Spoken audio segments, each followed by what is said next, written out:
Hey, at least Gimli's in the adventure now. Woo! Gimli and Legolas are. I don't know about Slider. Woo! Boo! Yep, not my fault. Why isn't it letting you join? I don't know. It doesn't like me. You left the other campaign the character was in, right? No, I have all the stuff. I don't ever build a character in a campaign. Uh, do- have you made too many characters? I feel like Gimli's still got a What? few things she needs to pick and level up. Is she missing like her proficiencies and stuff, or like her skills and stuff? She's only got 2 skills that she's proficient in. That sounds like Gimli. Her strength is only 18. Yeah.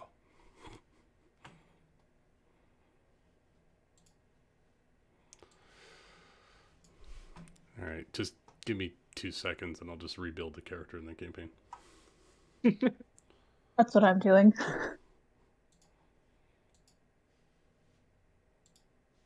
While at the same time dealing with my dog, who's being a colossal brat. Not now, doggy. We've got wish fulfillment to fulfill. Okay, now I see she took a feat, and she upped her dexterity and charisma, which seem like Mhm. odd choices for a barbarian. But Oh, that's not what I meant to do at all, actually. I'm not even done rebuilding it. I lost because there's like 3 chances for ability score improvement. I thought Yeah, I was on the second one. What's important for a barbarian? On. Probably. on and strength. There we go. And then if you're gonna take a feat, I took the tough beat. that's a good one. That's a real good one. Oh, it's hard to say no to more HP. And then maybe Sentinel? Maybe? Uh, great weapon master. Oh wait, it's not a heavy weapon, right? What type of axe is it? It's a It's battle a battle axe. axe. Yeah, that doesn't qualify. Stupid. Or I could just take another ability score. That's never a bad thing.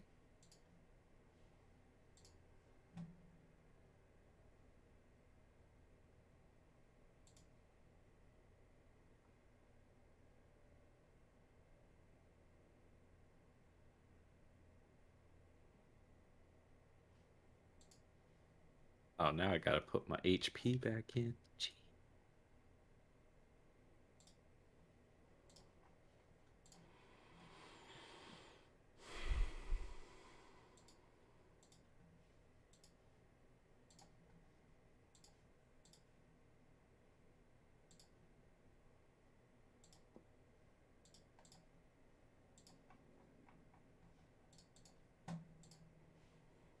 Sentinel feat sounds good. You doing Sentinel? Yeah. Sentinel and tough. Nice.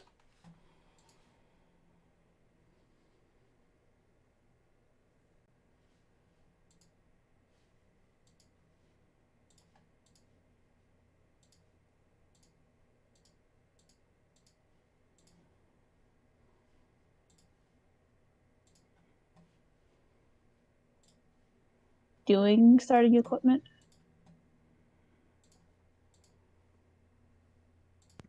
oh, you guys are 78th level. You have all kinds of magic stuff.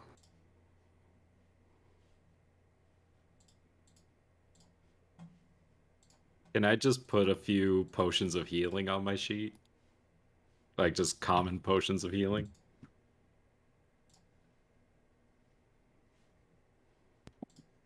Yes, you can put potions of healing in your sheet. They won't do you any good, but you're welcome to have them. Hey, if somebody is dying, they might do me some good.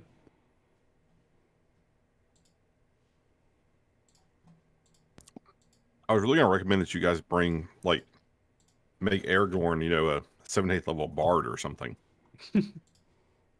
I'm remaking the character. I can fit it in. I mean, you went 17 levels of ranger, so he has like I've got healing. 5th level spell.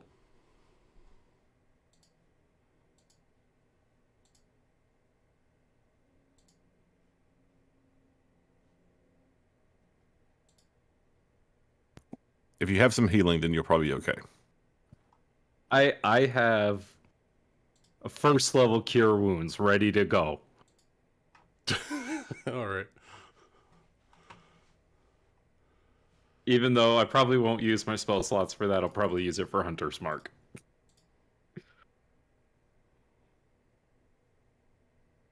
And Nick, thank you for the Rohan music. Yeah, I'm getting myself in the mood.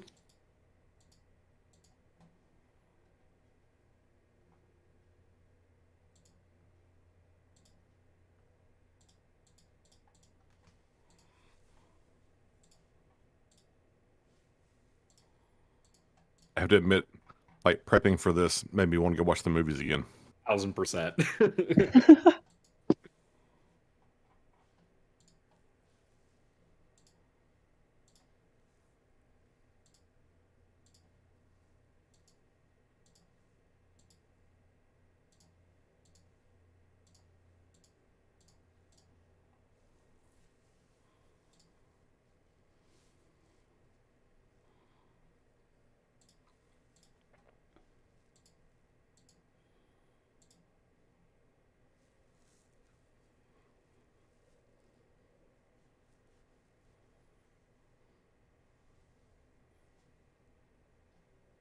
Do, do, do, do, do.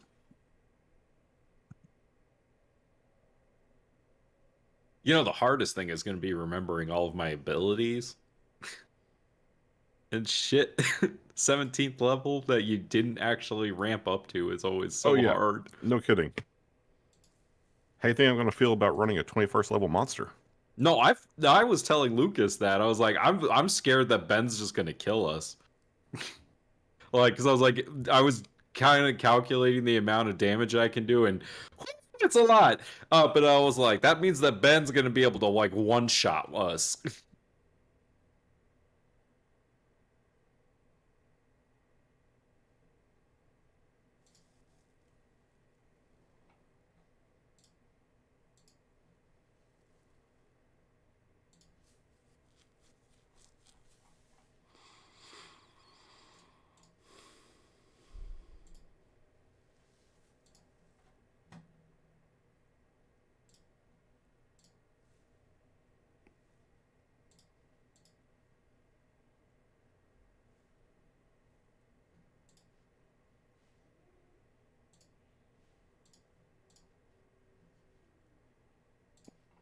Well, just let me know when you guys are ready. I'm ready to start killing you.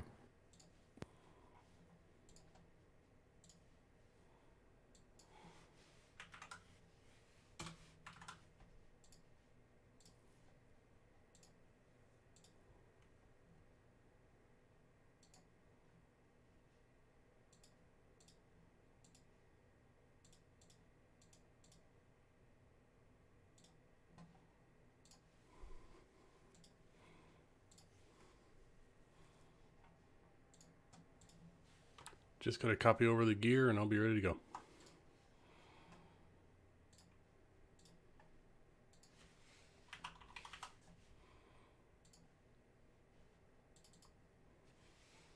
I think I'm more or less ready to go. Yeah. I've got rope.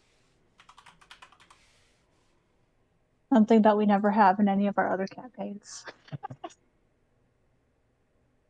Request for it to be elvish rope. Absolutely.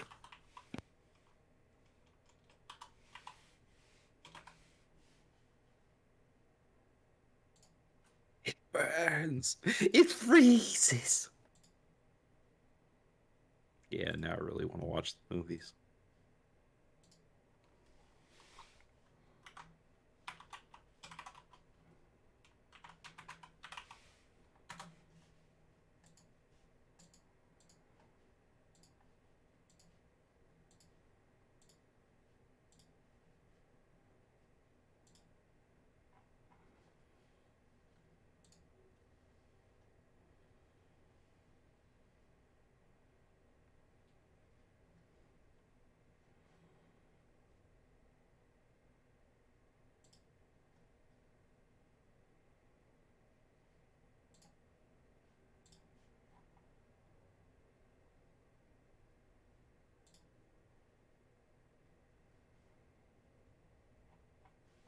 So Ben, which is your favorite of the Lord of the Rings movies?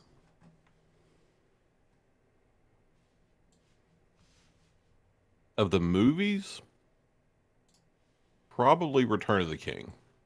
Interesting. Now you said like you had a different opinion of the books.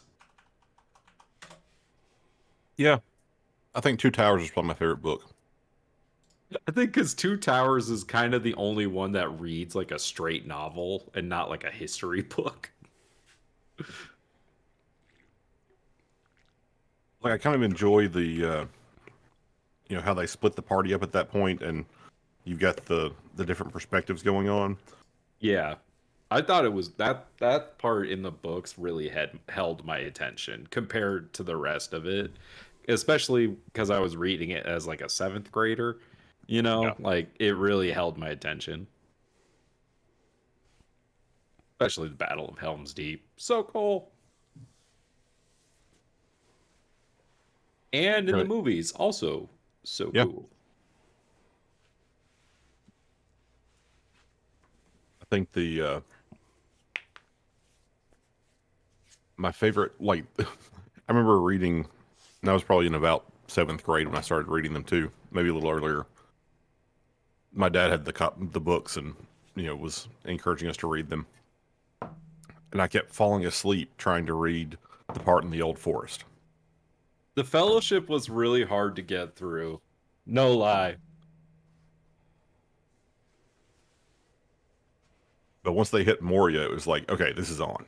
Oh, once they hit Rivendell, I was like, this is more what I was expecting, like with elves and stuff like that. Like, I thought that was really cool. And then, yeah, Moria, the Balrog, Rivendell, or Lothlorien was really cool. Like, yeah, and Gimli was always my favorite character. I hated, honestly, young Nick fucking was pissed that they made Gimli the comic relief in the movies. Made me so mad because I was just like, Gimli is the like most badass warrior out of all of these motherfuckers. This is bullshit. I can totally see that.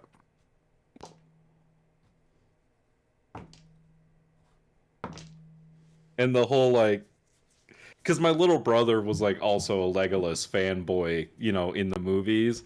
And I would always just be like, no, okay, the little contest that they had, not only did Gimli win, it wasn't even fucking close.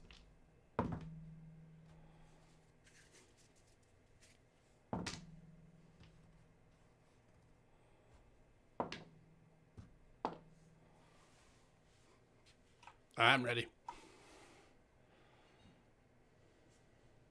So that's why it's kind of ironic that I'm playing Legolas today. Legolas. However you fucking say his name. Go Legas.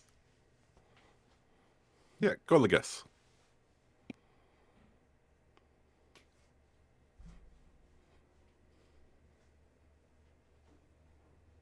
Yeah, because Legolas was probably always my least favorite character of the Fellowship, not named Frodo Baggins.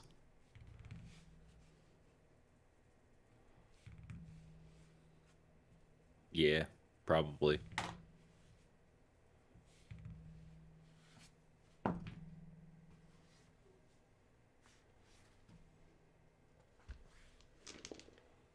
How about you, Lucas? Who's your favorite member of the Fellowship? Young Lucas or current Lucas? How about both? We'll give Summer as current much Lucas time is as she Gimli needs. for sure. I'm so out of my element here, y'all. I don't play just tanks. I play spellcasters. Just cast Fist. It works. Yeah. I cast HP and Fist. Just remember these words. I would like to rage. That I can do. Just play him like Thule and you'll be fine. Hey, Thule can take that just fine. That's what I'm saying. Play like Thule, you'll be all right. Yeah, just use that fat ass. Yeah, adult Lucas is Gimli for sure, and young Lucas was Legolas. Is it because he shoots the elephant in the head? No, the simple fact that he was using a bow. Oh, okay. You just like bows back then? Oh yeah, that was in the height when I was in scouts and I was doing archery and stuff like that. That was my jam.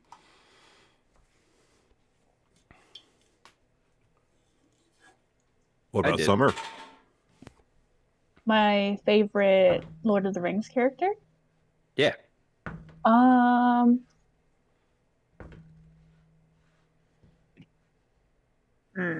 More specifically, your favorite member of the Fellowship. might seem kind of lame, but I do really like Samwise. That is not lame. That is a correct answer. Man is ride or die. He is. That is I correct answer. appreciate that. Frodo don't do shit without Sam. Mm-mm. I was like, that is a correct answer. The correct answer is, was, and shall always be Gandalf. I'll have to disagree. The man had one cantrip in the whole freaking movie. He wasn't showy about his magic. It's true. He had prestidigitation. That was it. No, he had shield. You can clearly see him use shield in his fight with the Balrog. Okay. So oh, what's that feat? Is it freaking where you get the first level spell on a cantrip? Magic initiate. He was a magic initiate human. No, okay. He also clearly casts daylight in Return of the King. Speak with animals. True. Okay, so what we're saying is Magic he was weapon. first level in a bunch of things. No, I'm saying that Tolkien wrote magic to be much more subtle and enhancement based. It wasn't so much like, throwing lightning bolts and fireballs around. Though he does do that. Exactly. Gandalf does a lot more magic than you realize. Okay, but everybody's ready? Yep. I believe so. I honestly just took one weapon. That's an great axe, and I think that's good enough. But and your battle axe. I can't add that. You should be able Unless to. I'm just not. It's called Yeah. Axe of the Dwarvish Lords. Mm-mm. It isn't showing up. You're not dwarfy enough for the dwarven axe? I guess not. Good reference though. Oh no, Nor you're am right. I It's not turtly in enough there. for the Turtle Club.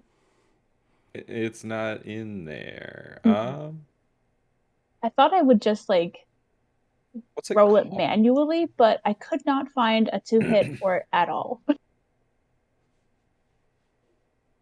Oh yeah, it's not in there. Mm-mm. Okay, what's the source? Source is the DMG. It's in the DMG. That's weird.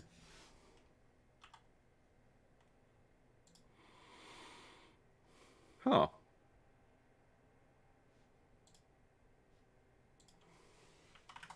I wonder what it's called.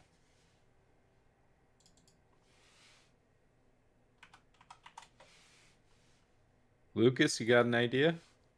It's Axe of the Dwarvish Lords. That's what it is. It's not in the item list.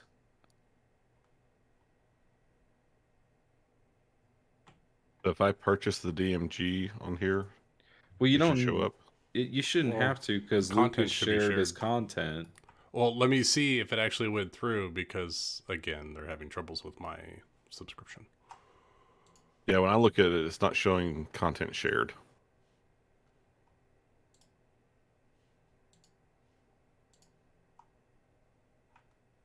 Try it now. Should I refresh first? Oh, yep, now I'm seeing content shared. Yeah, you may have to refresh first. Alrighty. Yep, there it is. There it is. Hey. Axe of the Dwarvish Lords. Lucas coming in clutch. Thanks, D&D Beyond, for not being Lucas crap all for the the time. win. You give them enough money. You should try to be nice to them, Lucas. I think it's supposed to go the other way around, Nick. Oh, right. I expect it to load the web page. It does for me. Well, it's because you got that wonderful new computer. It's true. So whose fault is it here then, Lucas? It's the government's fault, taking all my tax dollars. That was good. That got me. That made me laugh. Okay. So we're mostly ready? I'm ready. Yeah, go for it. I'm just reselecting spells real quick. All right. So here's your setting. You have been battling mighty foes for days on end. The evil wizard Umansar has been forced back into his stronghold by you, the heroes. In a desperate attempt to save himself, he's locked himself into his mighty hall, seat of his false throne. There are 2 lonely orcs left between you and the entryway to his throne room.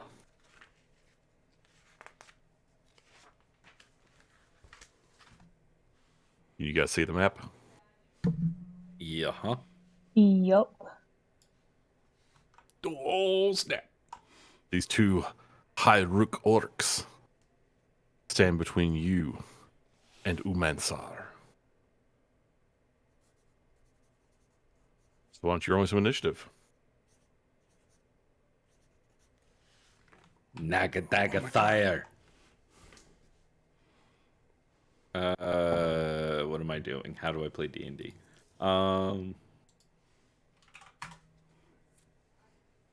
Their question is, how do I start an initiative tracker?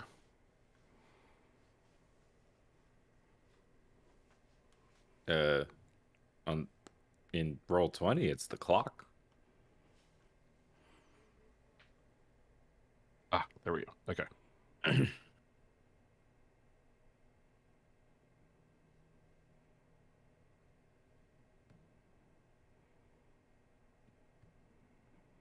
Should have taken the alert feat.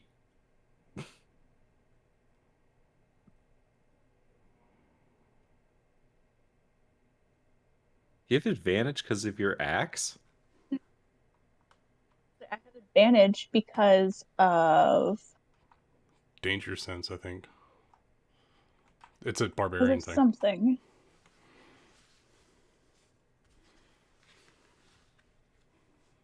I think it's... No, it's not danger sense. It's no, 7th because level. of I just read it too. It's not because of danger says though. I have advantage on deck saves for that. Right. Primal Don't know why I instincts. have. Oh, I think it's because of the primal instincts. Ah. That's the one that lets you rage in first round if you're surprised. All right. I've got Dimly and Goligus. How about Slider? You need to add Slider to the turn order because he rolled it in his dice. You got a 21. I gotta change my name. I'm no longer Gunther. That's why he's ignoring me. What'd you get? 21.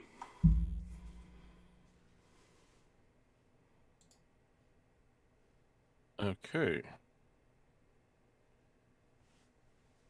All right. Slider, you go first. Slider, Nameless Dwarf, and Goligus. Oh, great His name is nameless Dimly, one. thank you. Son of Gloin. Glamly, Slunagloin. Anyway, Slider is going to walk up just a little bit. Oh, I've actually got a lot of speed. So I'm actually going to go 45 feet. Dun, dun, dun. And I'll say, You need to stand aside.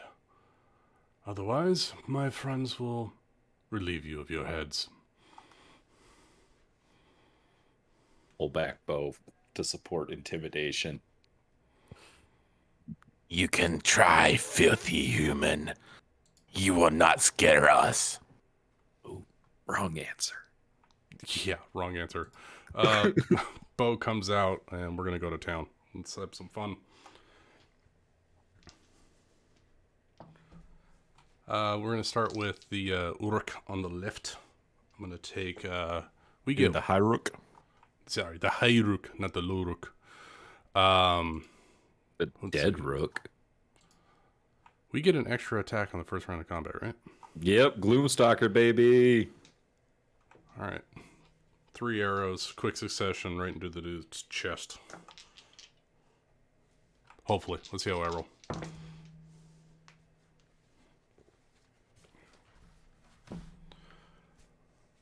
All right. That's going to be... Oh, we got plus 11 on this.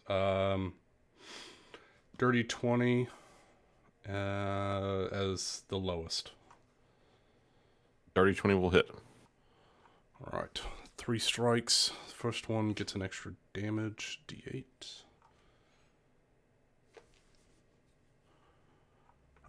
Plus a D8 of regular damage, plus a D6 of force damage. Okay, so that's going to be 11, 18, 21 points of force damage for the first strike. Jeez. All right, second strike. We don't get the extra D8, but we do get D8 plus force. All right, let's see. That's going to be 10 points of damage on the second strike. And the third strike is 11 points. All right.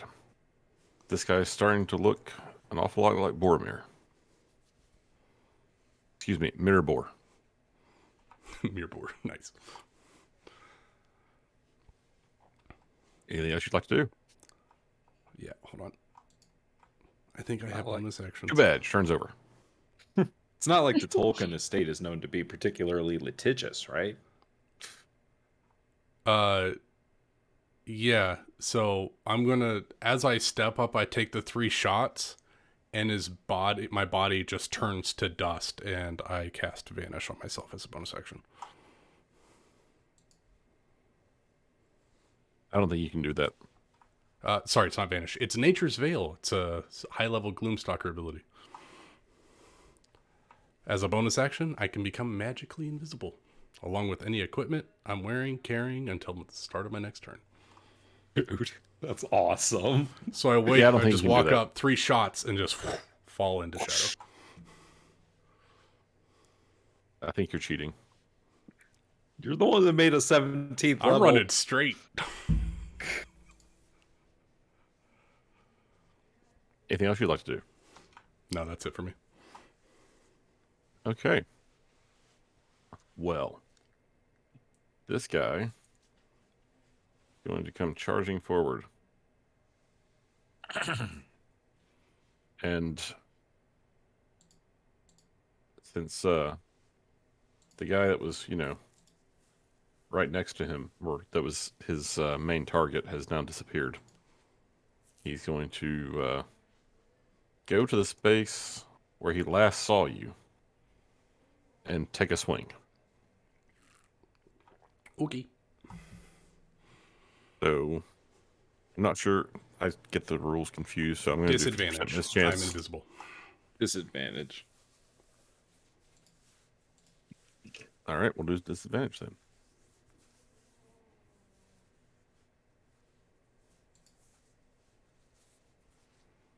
About a 9. That's a miss. Okay. That's his turn. Dimly, son of Gloin, what would you like to do? Okie dokie. I'm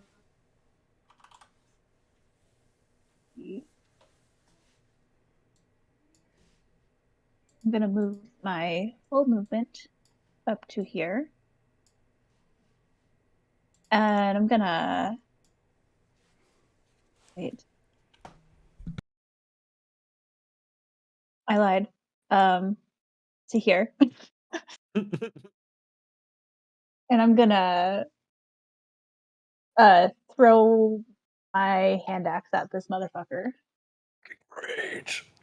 You don't have a hand axe. Oh, I do have a hand axe. Thank you. Oh, so you're using your hand axe, not your dwarven throwing axe, the big massive thing you have. Axe of the Dwarvish Lords. According to that, it cannot be thrown. Do what? According to the little stat thing it has. So I'm gonna throw my hand axe at it. Would you like to rage?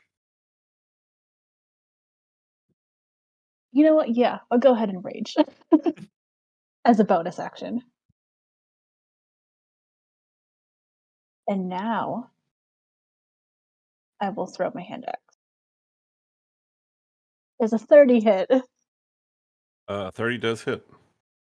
Alrighty. Or 6 damage. Plus your rage damage, because it's right. a strength-based attack. Right? Yeah. I don't know. Pretty sure that's how barbarians work. I don't know. I don't play. Where's Lucas when You need gain him? advantage on So, strength checks and saving throws, not Here's attack. what I'm reading about the Axe of the Dwarvish Lords. It's a magic weapon that grants a +3 bonus to attack and damage rolls. The axe also functions as a dwarven thrower. And as a dwarven thrower, you gain a +3 bonus to attack and damage rolls made with this magic weapon. It has the thrown property with a normal range of 20 feet. Oh, rage damage is only on melee attacks. Yeah. Bumper. So as far as I'm concerned, you can throw it, as you normally would, but that just makes it a 32 to hit. And it makes the damage. Also, I don't know what the damage is. I guess whatever a battle axe is normally, but +3. That would be D8 for one-handed battle axe. So when you hit with a ranged attack using this weapon, it deals an extra 1d8 damage. So 2d8. 2d8 plus strength. That's a lot. I'm just gonna stick with the hand axe for right now because that is too much for me to retain. I'm All right. So 6 damage then. 6 damage because I rolled a 1. Anything else you want to do? Nope, that's it. Goligus. All right. Which one got pumped full of arrows the first time? The one that's still in the back. The other one by the door. He's gonna die.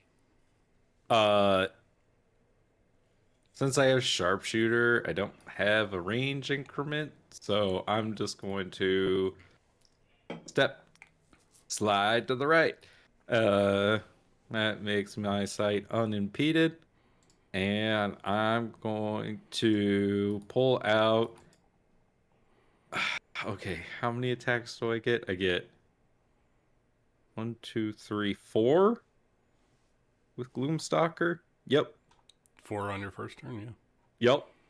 I'm gonna take 4. Well, I'm gonna take my first shot, and we're gonna see how this goes. I don't think I get sneak attack, correct? Correct. 17 to hit. That will hit. 20 piercing damage. You didn't go elven accuracy? No, I chose sharpshooter. I'm messing with you, Nick.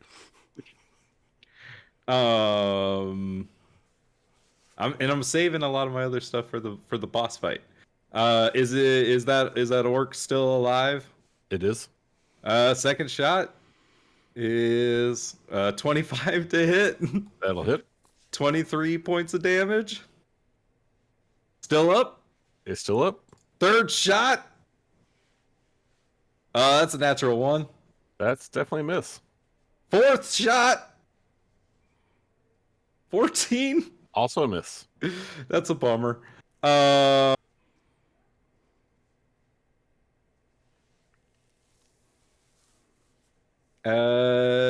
what am I missing? Have I used a bonus action? I have not. I should have done that to give myself advantage. Anyways. Oh, or to cast Hunter's Mark. I'm bad at this. That's the end of my First turn. combat. First combat. All right, the orc who is now a pincushion. It's his turn, and he is stepping up. He gets to there, and then he makes a battle cry. Falls over from loss of blood. Oh my god, I forgot my extra 10 feet of movement. Oh. Oh, from Gloomstalker? Yeah. Yeah. Ulmansar.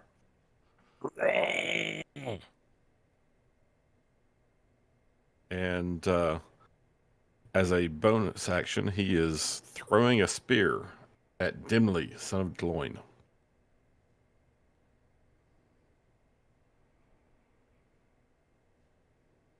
Does a 21 hit? Yeah, it does. Okay.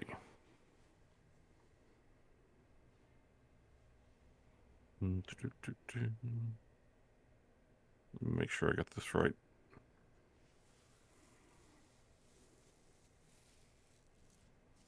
It's going to be 10 points of damage. Alrighty. Slider, you're up.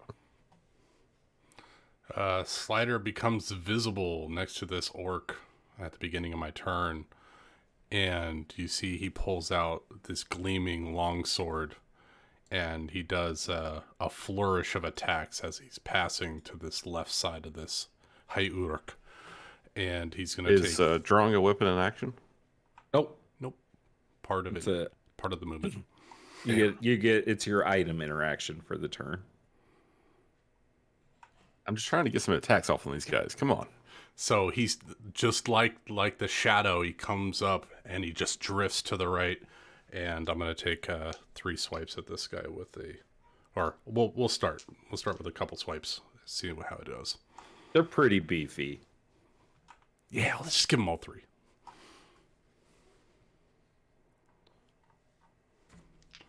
All right. So I'm using my bonus action to get a 3rd attack. Can you guys with see my their health scimitar. bars? No. No. Okay. Oh my god! I rolled 2 natural 20s. I should have had advantage. Damn it. I realized I had assassinate that turn because he hadn't moved yet. Fuck. So that's so bad. 2 natural 20s and a 22. They all hit. Yeah, let's go. Fuck them up. Okay, so it's going to be 5 Slice his d6 head damage. off.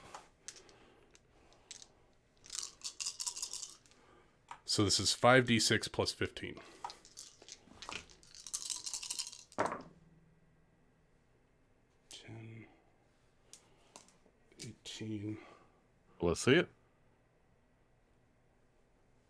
Sorry, doing math in my head. That's going to be 18 plus 15. So that's 28, 33. Sounds right. He's still up. That's it. That's it for Slater. Okay. Man, if you don't get him in that first round, it's kind of sucky after that.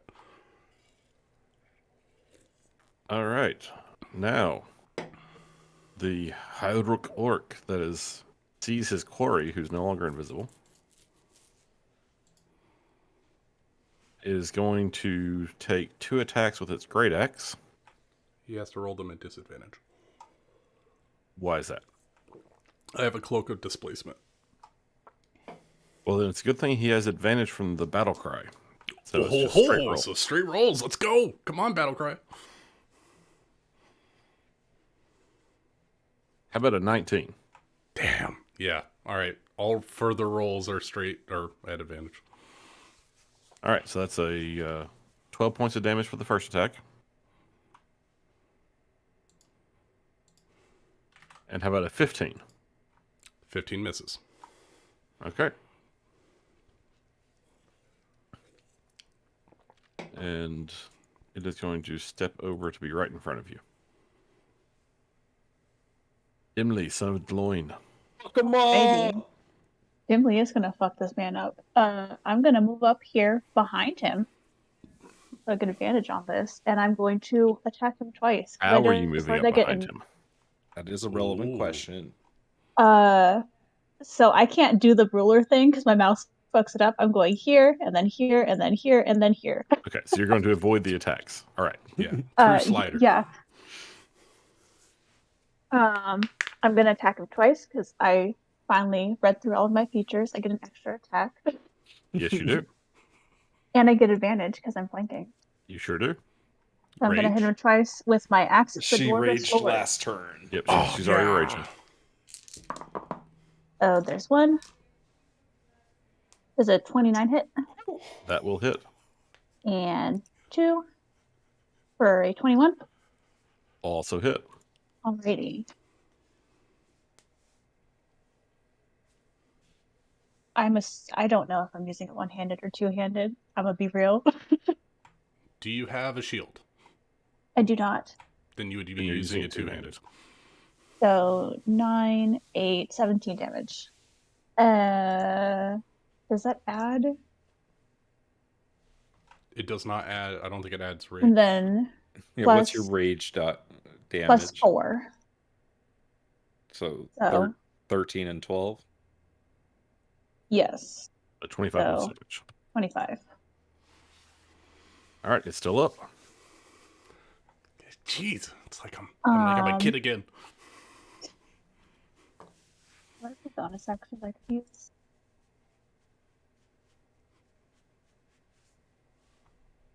Oh, what did you say? What barbarian you were? He's a berserker.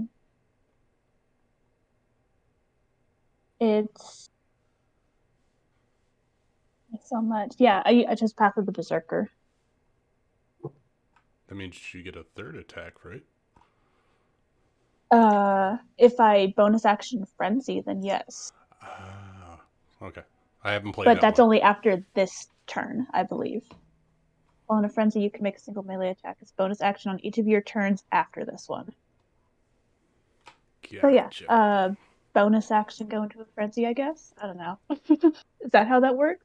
No, it says starting when you choose this pass the third level, you can go into a frenzy when you rage. So you can choose to get that as soon as you It- rage. You might want to read up on what Frenzy does. Exhaustion. And then Oh if you, yeah, that's right. yeah. Frenzy gives you a point of exhaustion. So it's really good to use like during the boss fight and Yeah. stuff like that.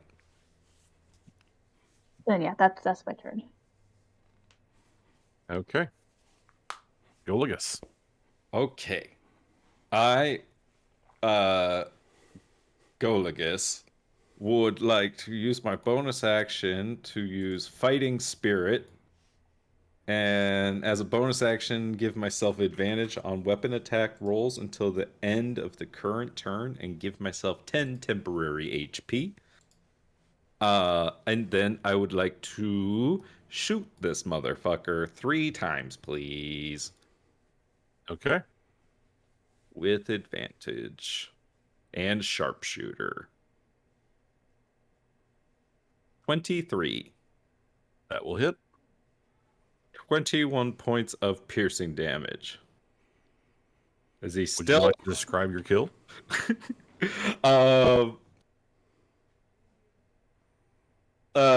Legless, I think, would just shoot him like through the throat. You know, just drop him. Finally. He's That got seems like 20 appropriate. arrows in him. Right? He was running out of places to shoot him. It's just really too bad you said you shot all 3 arrows at him.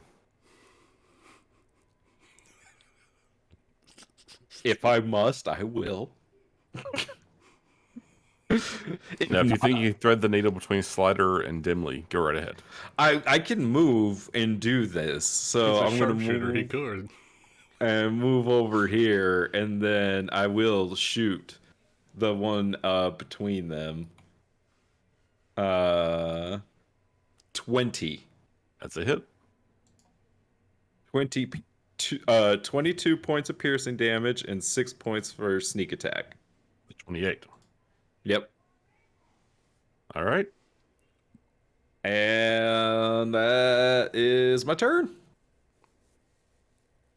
That was only 2 shots. It was 3 total. Oh no, you're right. That was only 2. I am crazy. I will shoot Legolas that lost guy. count of his arrows? 27 for 23 points of piercing damage. That's how he won the contest in the movie. He just couldn't count right, so he just gave himself extras. Yeah, that's exactly it. A 23. Wait.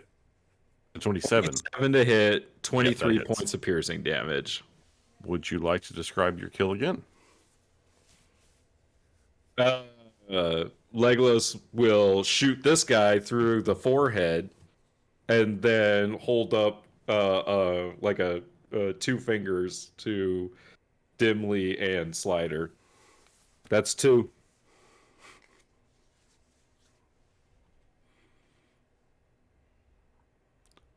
Well done. Now. Wait, what is your new name? God, what's your new name, Summer? Dimly? Can I just be Lego? Petition to just be Lego. Petition denied. Damn.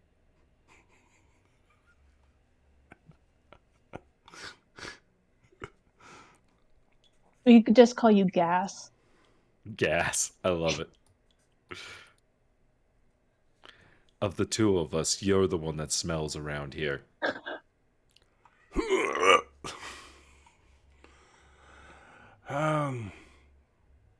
Gimli, if you would be so kind as to please open the door. How long does temporary HP stay for? Till a short rest. Oh, well, shit. I'm leaving that on there then.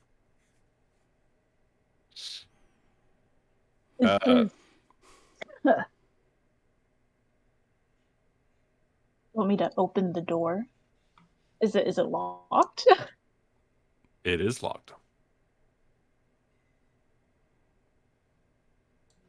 I will investigate the orcs.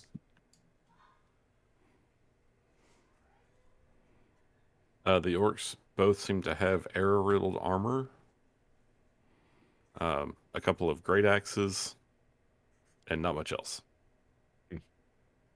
Typical.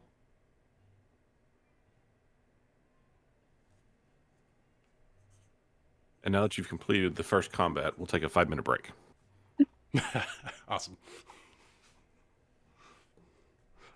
Okay, so new plan. Make sure you remember your shit on the first round of combat. Right? I have the ability to just magically get to re-roll an attack if I miss.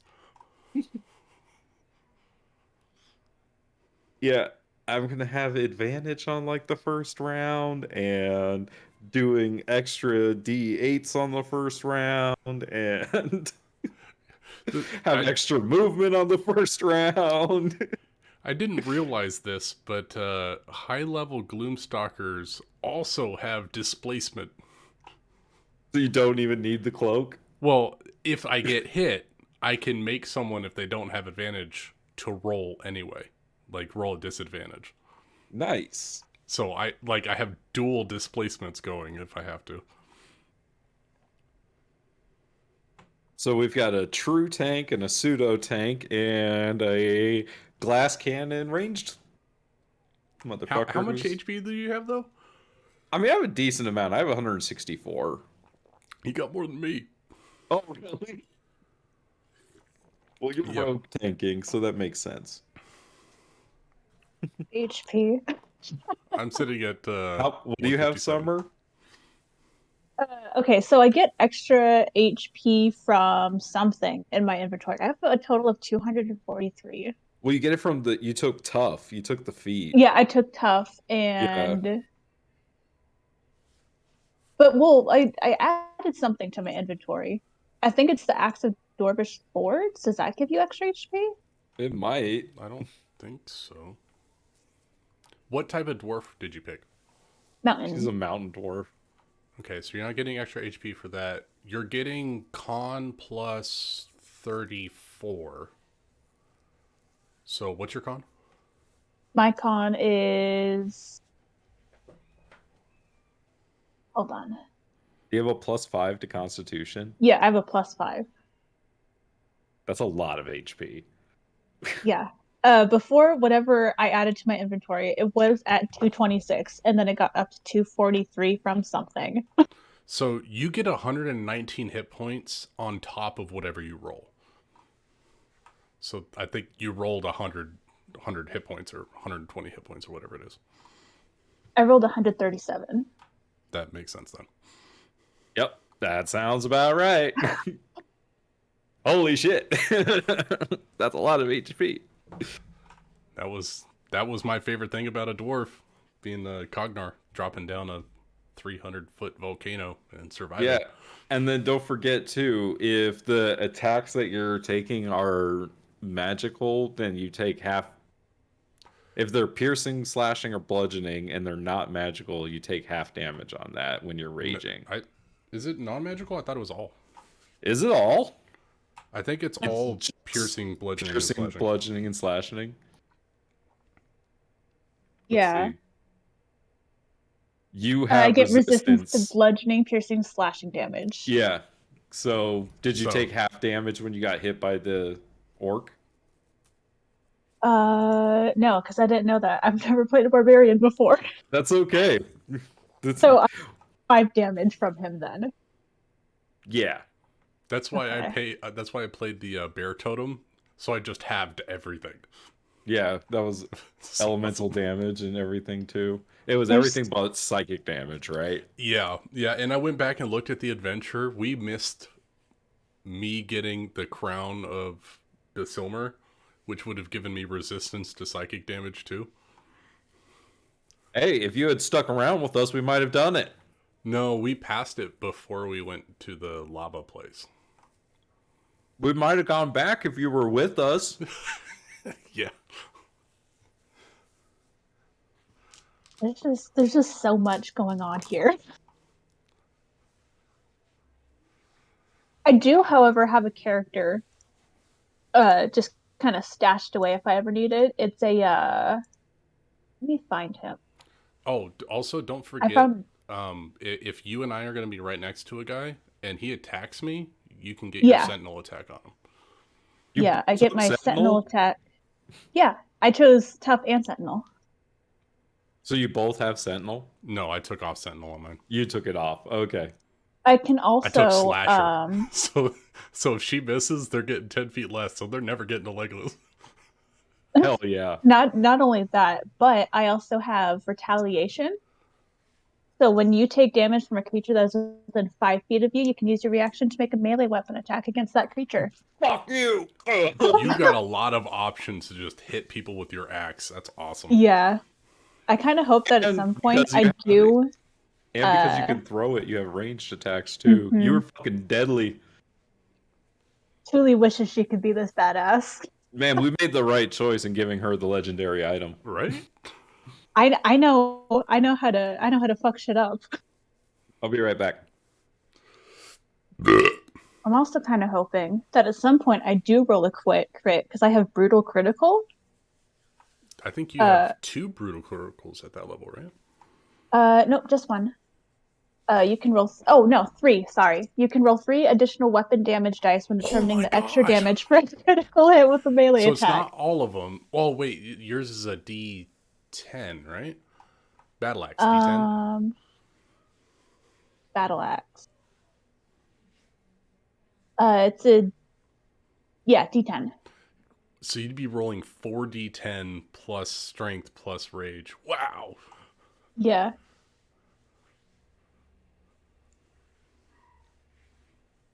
That's awesome. I have a nice little build for a where I have him saved on my computer somewhere. But he is a druid barbarian because you can take Go on. where the fuck is he? God I mean, he's a damn it. druid. Yeah, he's a druid. Found him. Let me pull this up real quick. He's a barbarian. So if you take there's so much here. So if you take Totem Spirit Bear and you do Circle of the Moon, you can get Combat Wild Shape. Right? Mm-hmm. So therefore you can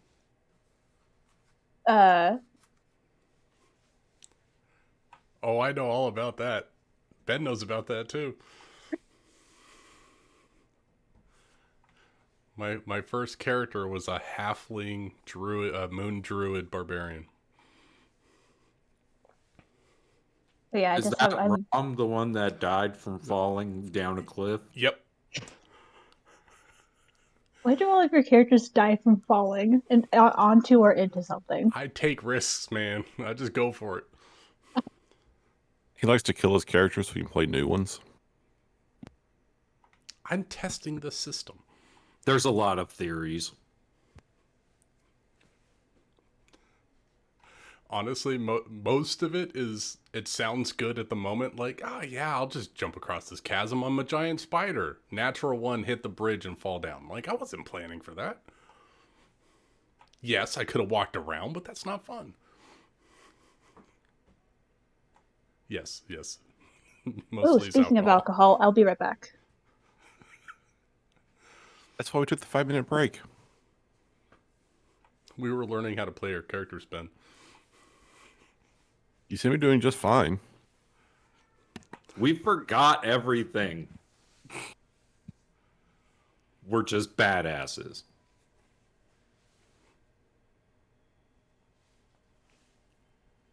Nobody knows the troubles I've seen.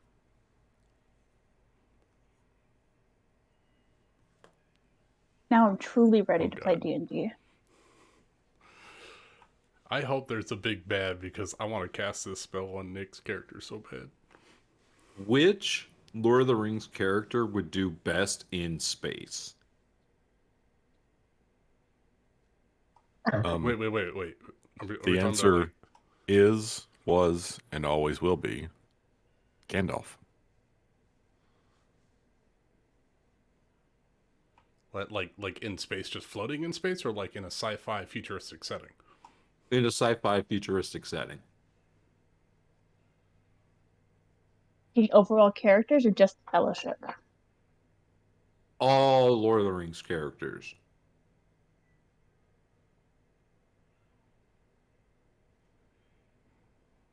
In that case, I would entertain Tom Bombadil. Other than that, it's Gandalf. But Tom Bombadil never moves. That's his whole shtick. He cannot move in space. That would be kind of cool, actually, if it was just like He is the exactly center like of the universe. Lost. It's exactly like the Lost Forest, only he's just in space. That's actually a really good call.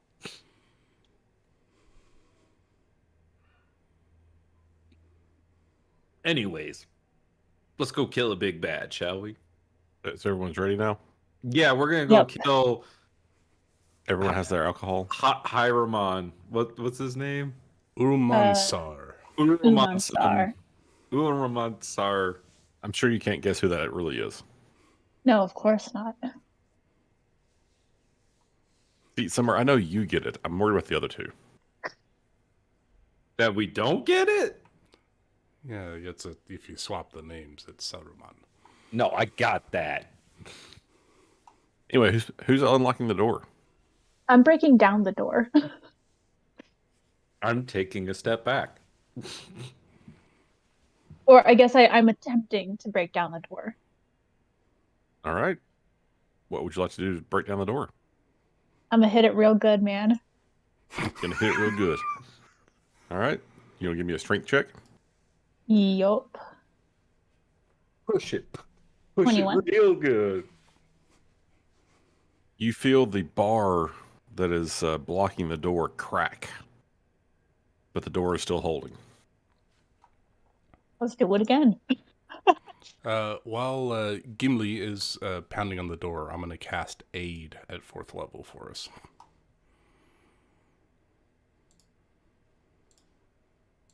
What does that do? Your current and maximum hit points increase by... Let's see, it's 5 for every level, so by 15. Is that temp HP or just our max? No, your max. Fucking right. Is that a concentration? Okay. Nope, 8 hours. You got 15 extra hit points. Let's fucking go. This man is my king. Or I want you all to do very well. Please open the door. All right. 22. You think one more good hit and it'll come loose. Alrighty. Third time's the charm, boys. Oh. That one didn't feel so good. That hurt your shoulder more than you think it hurt the door. Nobody knows the trouble they've seen. Fourth time the oh no. don't tell the elf. Could you give Gimli the help action slider? I suppose. I'll go there and I don't have these tools or anything. Sure, I'll put a shoulder to it. I'll try to help. I was trying to find the Princess Bride gif where Inigo Montoya is trying to break down the door. I Couldn't need find to. He's getting away from me. Okay, one more strength check at advantage. Alrighty. Wait. Hold on. She was raging. She had advantage on those attacks, those strength checks anyway, right?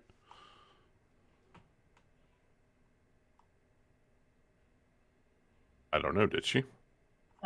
Yeah. Only if Yes. she went and started pounding on the door right as combat finished. Which I did not. Okay. So you dropped out of rage. I help you. Okay. Alright, it has a 20. All right. And as you bust through the door, you see a new scene in front of you.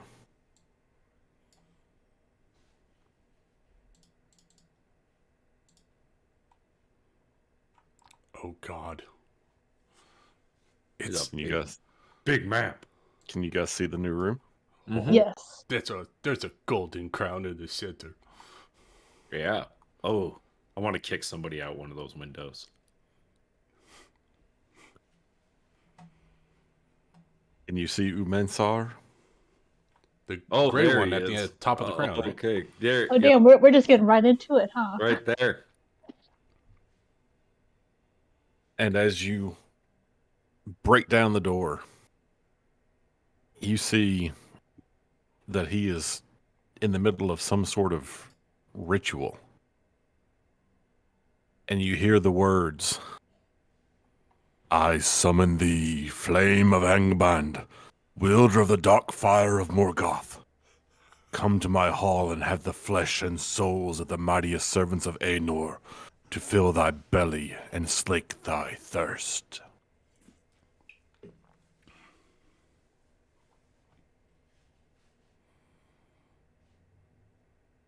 What would you like to do?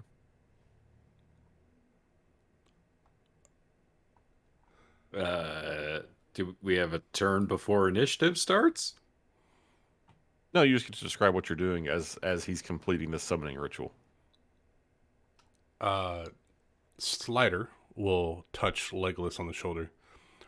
Make sure you provide plenty of cover for us. And I'll cast Swift Quiver as a bonus action. What does that do? You, as a bonus action, can make 2 additional attacks. Oh no. That's so You've many. given him so much power. I'm like a machine gun. So that's concentration for me for the next minute. So I'll put a purple dot on me. And then I will... let's see here. I will take an action to hide. So I'll dip. Is this like a balcony that we're coming into under, or these pillars on the left? Is that like a solid wall? That's a balcony above you, yeah. Okay, so I'll dip over here and hide. Okay.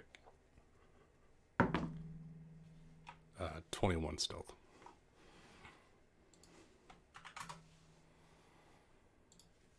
All right. Dimly. Goligus.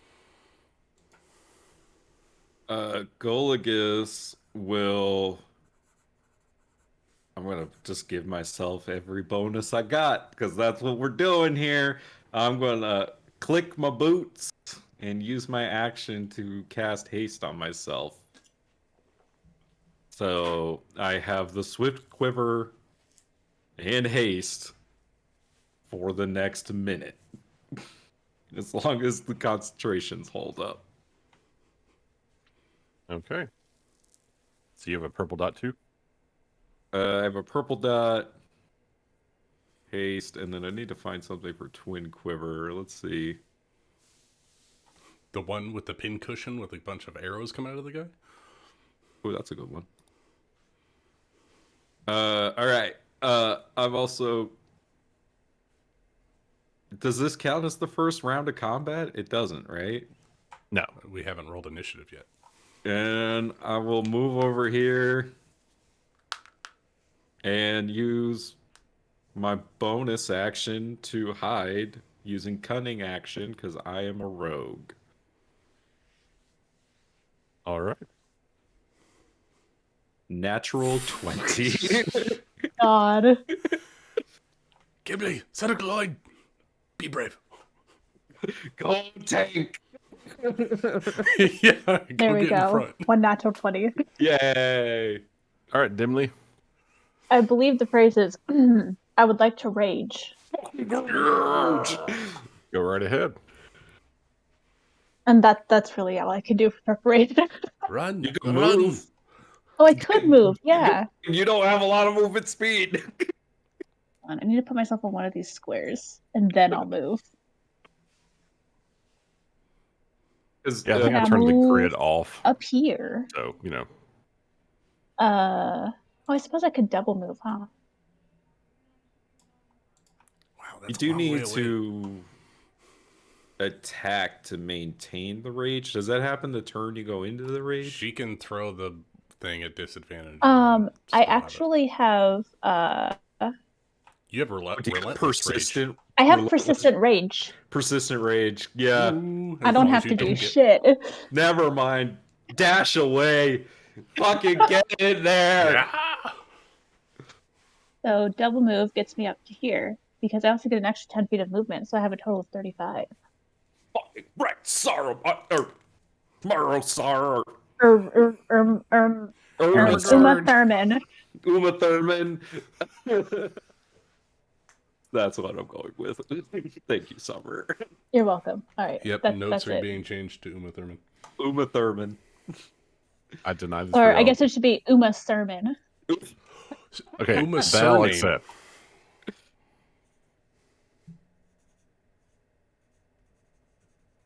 Uma Cernan, I will accept. Okay. So, as everyone has made their choices, you hear the final words from Umansar ring out. And in the center of the symbol of his keep and of his center of his power, you begin to see smoke and flame and shadow slowly appear until finally coalescing in front of you. I told you, Lucas. Oh, Yeah. Called it. Oh, it's a shame that I took Dominate Elemental. It is because it's not an elemental. I don't have that spell. Ha-ha! I win. You see a giant composed of flame and shadow striding across the floor. It roars out in a language that none of you speak. Askas paskonaya, oskanambajo. Now we can roll some initiative.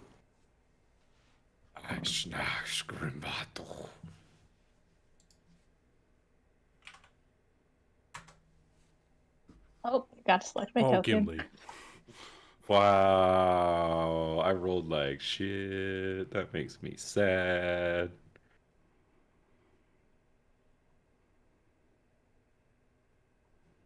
You know what? 10 is fine, considering that if I didn't have advantage, it would have been a 1.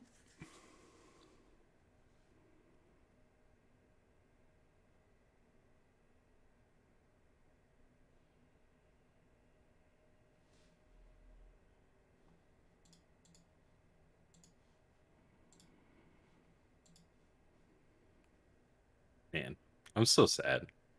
Rolled so bad. I needed it to go first. Okay,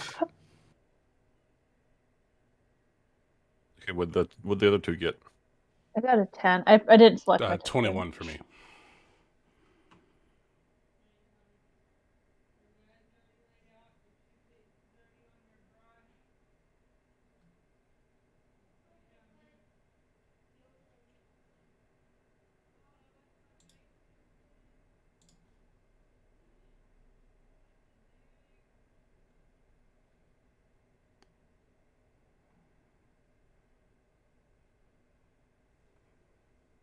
Unless, is this my favorite? Is this a forest? Are we in my favorite terrain? This is not a forest. No. Well, I tried. Maybe if you think hard enough, it could be a forest. I was Maybe. going to take plant growth, but we're in a giant tower. All right, Slider, you're up. Oh boy. All right. Yeah. All right. Well, I'm going to move. Presumably I can underneath this balcony here. So I'm going to, let's see. I actually get an extra 10 feet, so I get 55 feet of movement. So I'm going to come out behind this pillar-ish area. And I'm just going to unleash some arrows on this guy. All right. Sorry, I should specify. Hold on, I need to move a little bit. I'm going to shoot at Uma Sermon. All right. Am I hidden from my height? No, if you've moved, you're no longer hidden, I don't think. Okay. 3 attacks for the first round of combat. Oh, those are all gonna miss. But I get to reroll one of them. 26. 26 will hit. All right. So I get to do a D8 plus a D6. Let's see here. That's going to be 11 points of piercing and force damage. 11, you say? 11, I say.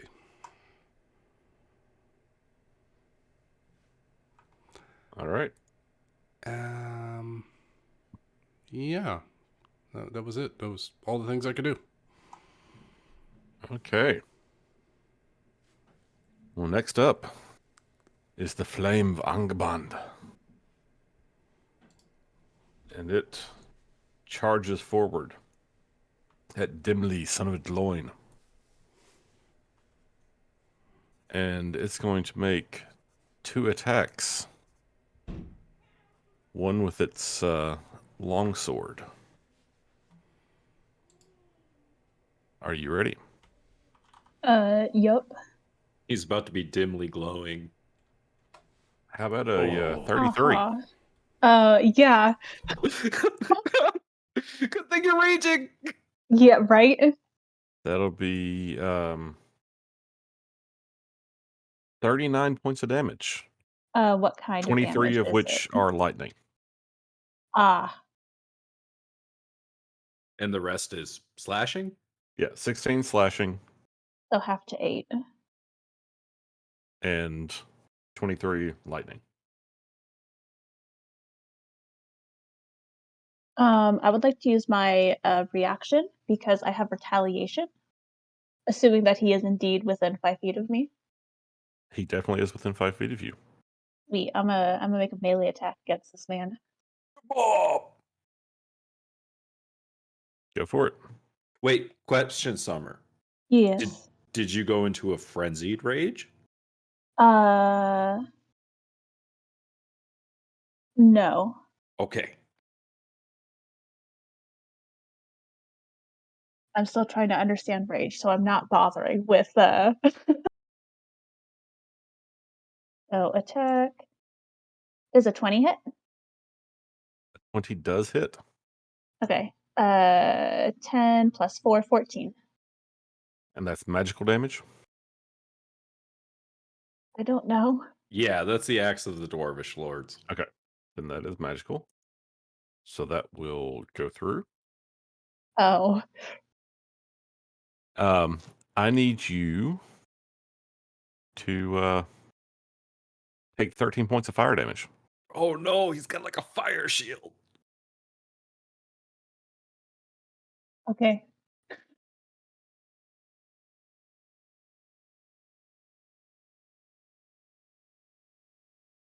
That was the first attack with his longsword. And let's see.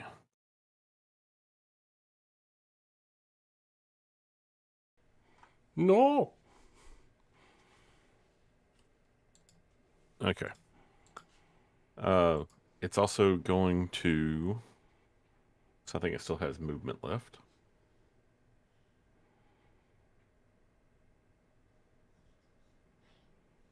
It's going to move. Yeah.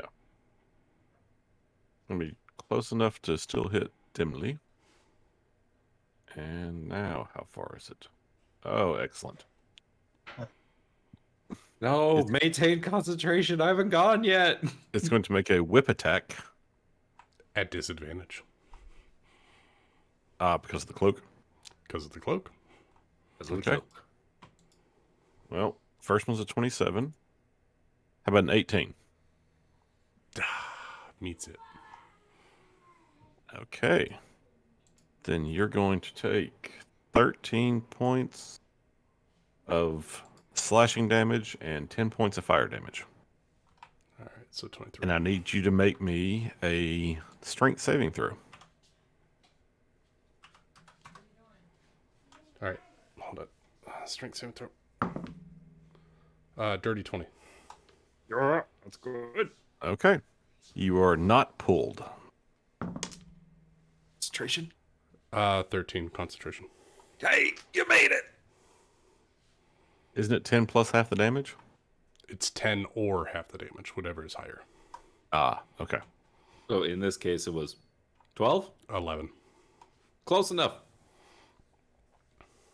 Too Sound close good? for comfort. All right. And that is his turn. All right, Goligus. now I'm going to put my son to bed. I'll be back. Okay. That guy's doing a lot of damage, so let's do a lot of damage to him. Okay. So, Goligus is going to sharpshooter. What did I do? Okay. Everything is very far away. I need to zoom out. Okay, here we go. So, I am hidden, correct? Well, let me see what his perception was. Okay.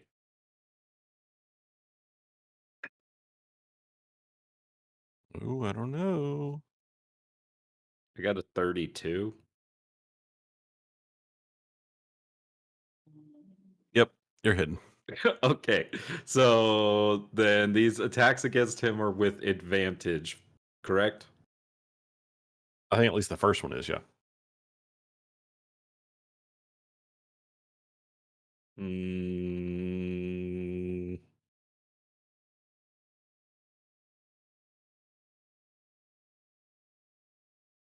hmm.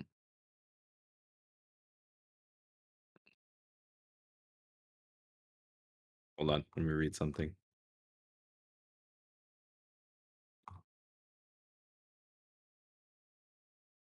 You have advantage on attack rolls against any creature that hasn't taken a turn in combat yet. So if I shoot at Saruman, I would have advantage on all of my attacks.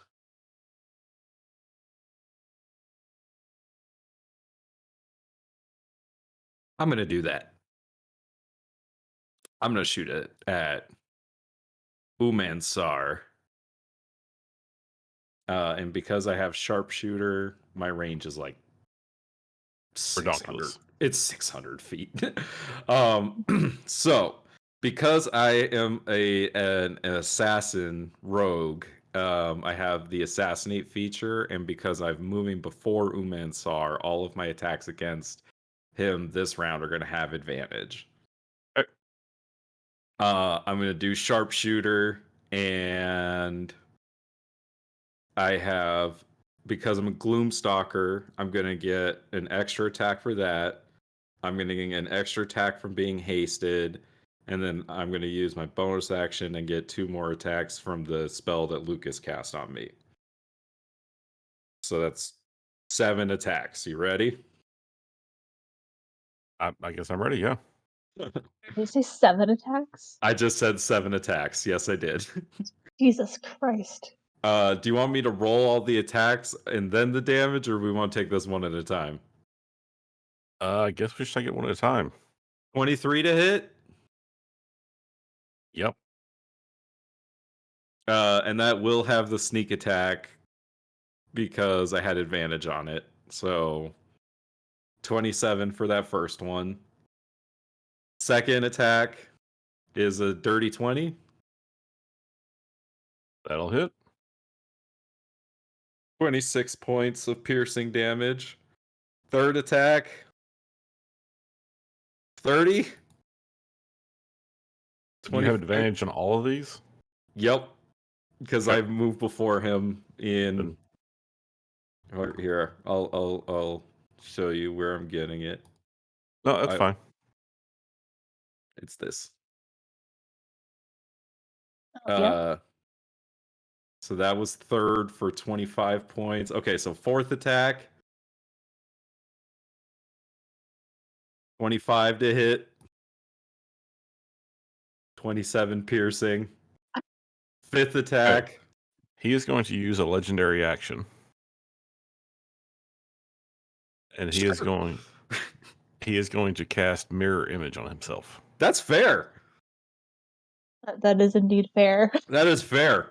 By the way, so far with just these attacks, you've done 104 damage. I still have 3 more to go. Okay. So he now has mirror image. Cool. So was that after the third attack or after the fourth attack? After the third attack. After the third attack. Okay, so then 25 to hit. Totally hits. Roll for mirror image. Yep. Do I roll for it or do you? Yeah, you roll for it. Oh, is it a D20? It's a D20. 20. Let's see. So that hits one of the mirror images. Okay, so 1 mirror image down. Yep. All right. Fifth attack. 19 to hit. 19's gonna miss. Okay. Sixth attack. 27. That hits. Okay, roll for mirror image. Yep. 4. That's gonna hit him. All right. Concentration check for mirror image? Is it it's not concentration. Okay. Then 7th attack. You didn't roll the damage for that last one. Oh, thank you. 22 piercing damage. And then you got a crit. And then I got a natural 20. I hope this hits him. right. Roll your d20. 5? I think that's gonna miss. That's gonna hit a mirror image. I think it hits the mirror image. That's okay. I'm gonna action surge. Jesus. And I could take one additional attack action. I gotta check the wording on Gloomstalker here. If you take the attack action on that turn, you may take one additional weapon attack as part of that action. Does that apply to my action surge? Say that one more time. So, Dread Ambusher, if you take the attack action on that turn, you may make one additional. It says one. I'm going to say it says one. So, my action surge is only going to be 3 more attacks because I don't think I get the hasted. I don't. So 3 more attacks with advantage because. Okay, hang on a second. Sure. If you take the attack action on that turn, you can make one additional weapon attack, not one additional attack action. No. That's Dread Ambusher. I was trying to decide if Dread Ambusher would apply on my action surge. Action surge is a fighter thing. Yes. Okay. Yeah. So I have 3 fighter attacks. So 3 more attacks against Sar Umensar, still with advantage. 27? Or no, 31. 31. That's a hit. Okay. How many? He's got 2 more mirror images up. Yep. That probably hits one of them. That hits a mirror image. Okay. So just him and one more image, right? Him and one more image. Let's fucking go! 25! That hits. All right. Does that hit him? That hits him. 20 points of piercing damage. And then last attack, I swear. 18. I think that misses. That's a miss. That's the end of my turn, Ben. Well, thank God, because he's barely hanging on. That was a lot of damage.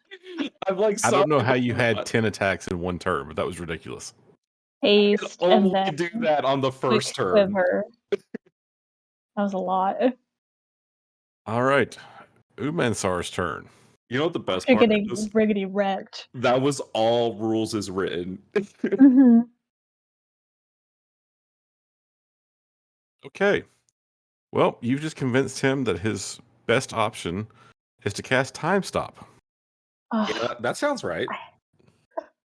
No, that's a 9th level spell. Yep, I would burn that if I were him. So no time passes for other creatures while he gets to take 1d4 plus 1 turns in a row. So let's see what his I remember this spell. 1d4. Yeah. Do I feel bad about making him burn? Oh, 5 turns. I do feel bad. And if I remember correctly, doesn't Time Stop allow you to bring any other creature that you touch into the Time Stop with you? No, that was just Ryan's thing. That was just Ryan's thing. Yeah. Let's see. The spell ends if one of the actions you use during this period or any effects that you create during this period affects a creature other than you or an object worn or being carried by someone other than you. So basically, it's just you get to move freely. Move freely, buff yourself, heal yourself. Yeah, buff yourself, heal. Yeah, do whatever all that you kind of want. stuff. Yeah. As long as it doesn't affect somebody else. Mm-hmm. Correct. Okay. I don't feel bad for making him use this. You shouldn't. That was fun. Thank you for letting me do that. No problem. And Lucas, thank you for making it possible. Okay.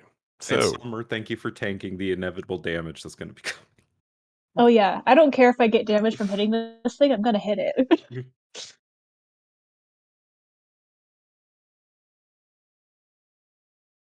let me make sure I understand this spell. He's getting like a full 30 seconds just to himself.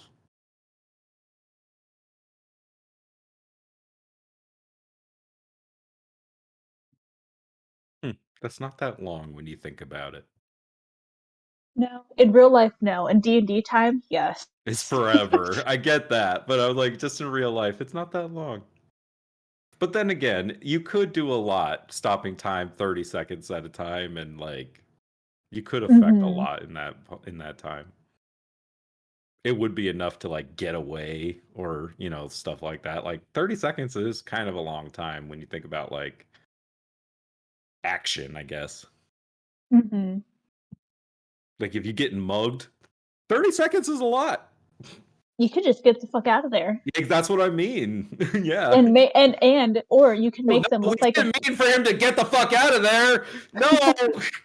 Yeah, he's invisible. Oh no.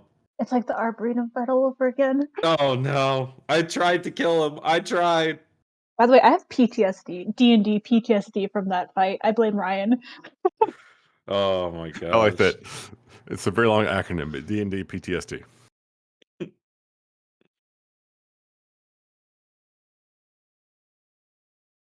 It's PTSD and D. There you go. So, as far as you guys know, nothing changes, and it's Dimly's turn. He disappears when we come to, right? Yeah, like he just blinks, and all of a sudden he's gone. Huh. Okay. I'm gonna go ahead and attack. What the hell did you call this thing? Angband? Ongbonged? Flame of Whatever. Angerband. I'm gonna attack him twice because I have an extra attack. Actually, is there anything else I could do? Well, no.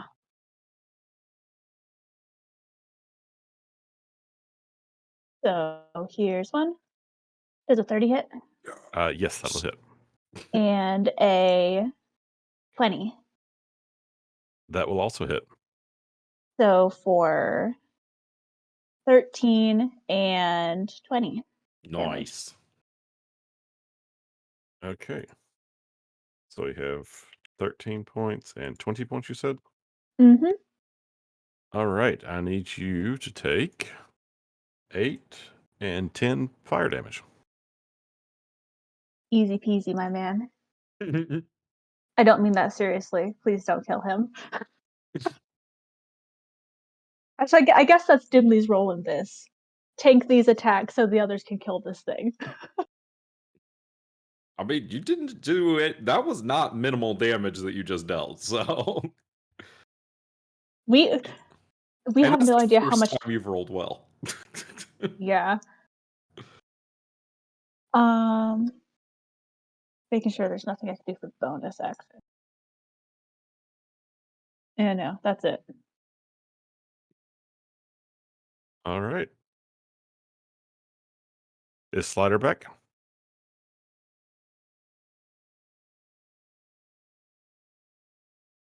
Aragon!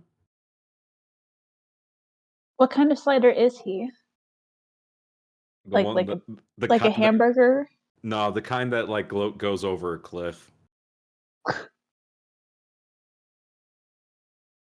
Let's say he's like a Philly cheese slider. Is it just like a little sandwich, just like with some like deli meat in it, that kind of slider?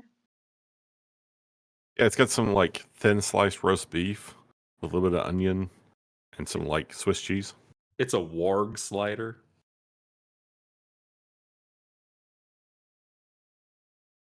Do you guys have Crystal or White Castle at where you guys are? They did just build a White Castle in Scottsdale, but I haven't gone to it.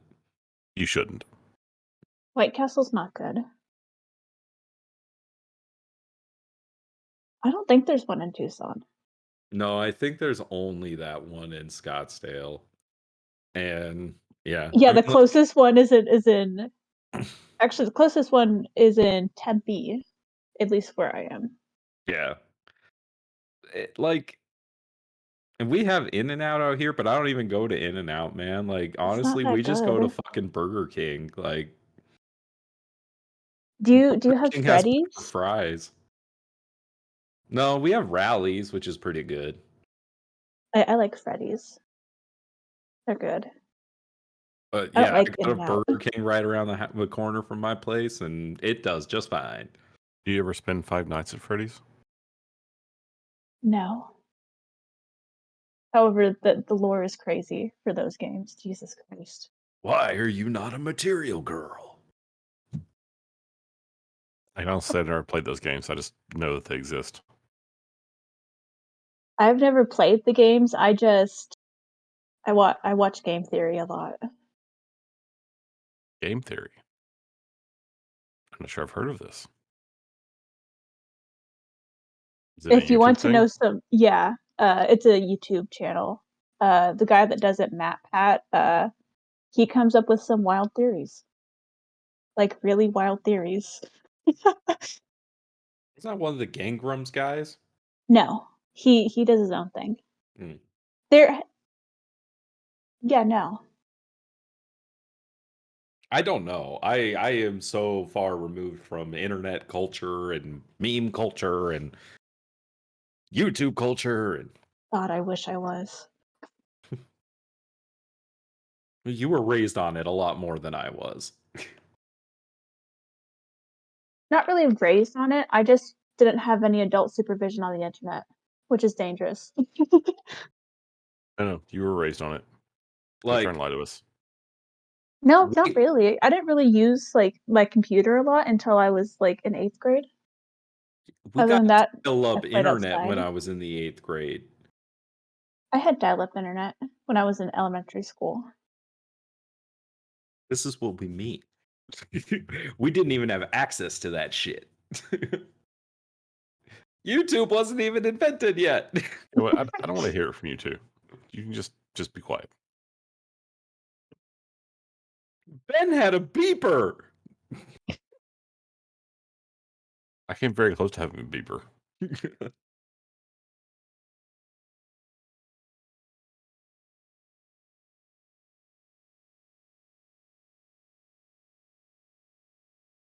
Well,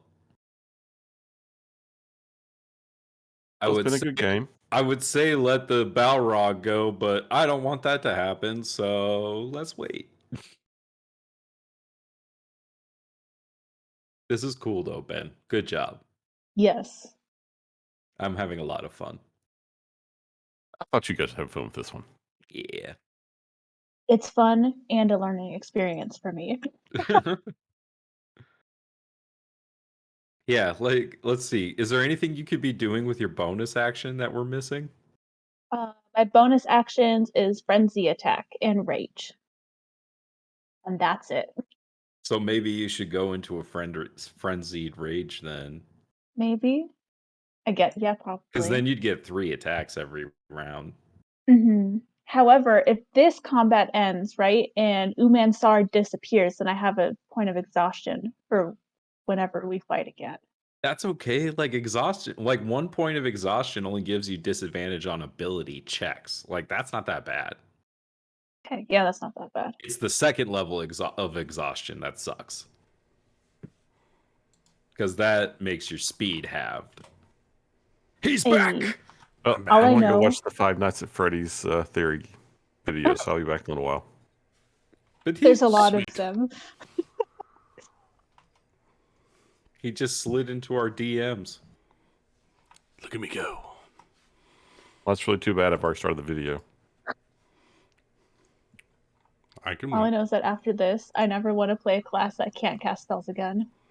What, you don't like hitting things with an axe? Hitting things with an axe is fine. However, when you can't cast the spell to enhance that hit, it's just not as fun. But You get +4 on every hit! whenever Slider gets back, tell him it's his turn. He is back, and it is his turn.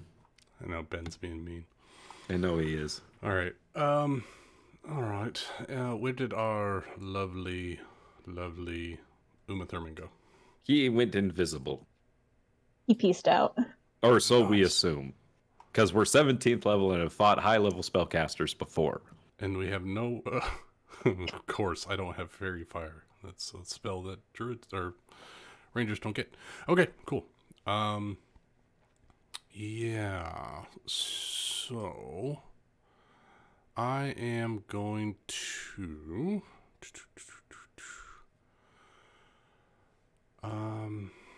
Yeah, I don't like being here, so I'm going to dip back over this way. 45 feet. An idea. Let's lure it out onto a really skinny bridge. Yeah. Maybe we could push it backwards towards the windows. That's not bad either. Go for it, Mr. Dwarf. So I'm going to come back here and I'm going to take 2 shots at him.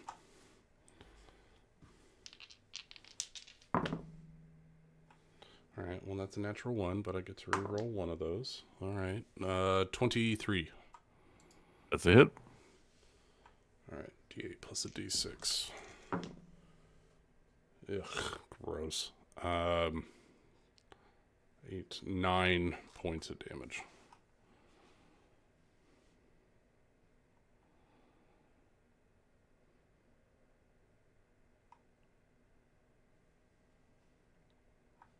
And I think Dimly's cheating. He has no health bar. yeah, Neither do the other two. you don't Yeah, I have do. them shared. Ben should be able to see it, but he doesn't have them Okay, shared hold for on. us. Are you sure you actually want to see it then? It's not as low as you hope. Oh my gosh, I can't even use favored foe because it requires concentration. Yeah, no, that's it. I get a lot of attacks. You can use your concentration for something. It's a 5th level spell. You hold it. All it does is give me an extra D8. It's basically Hunter's Mark for free. Okay. No, that's it. I'll just take my 2 attacks. Did you take 2 attacks or is that just 1? 1 missed. Ah, okay. So you're done? All done. All right. Well, this guy, the Flang of Angerband, is going to... Well, he's going to disappear for a second. What? Ah,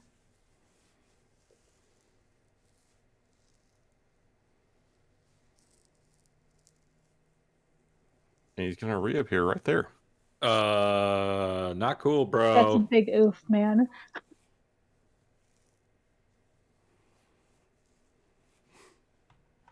Did he just And Misty Step?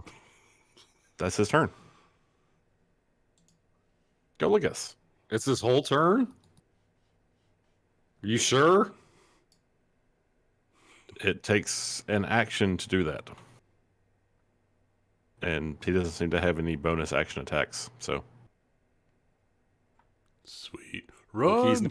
He's not gonna like what happens next. I use my bonus action to disengage using cunning action. And I run away. Okay. That's 20, 25, 30, 35, 40, 45, 50, 55, 60, 65, 70. We're going to run all the way over there because I'm hasted and I can run real fast. Right. What? I said okay. And then I'm going to turn around and I'm going to shoot him for scaring the shit out of me.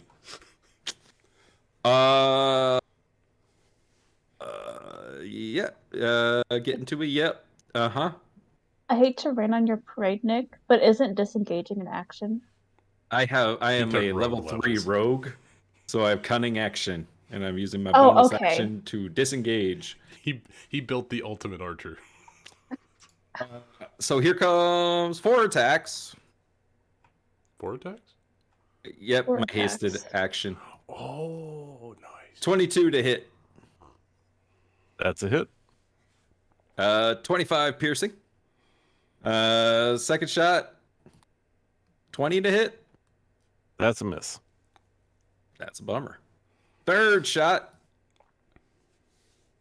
30 That's a hit. for 27 piercing. And fourth shot. 30 Also a for, hit. for 22 piercing. Okay. That is the end of my turn. Is that 74 points of damage? It was a lot. Nice. 25, 52, 74. That's so awesome. You haven't even unlocked your full potential.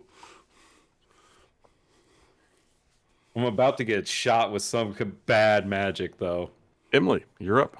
Oh no, don't like that. I don't like that they're running from the dwarf. And I had such a good idea, and now I can't do it. Hold on.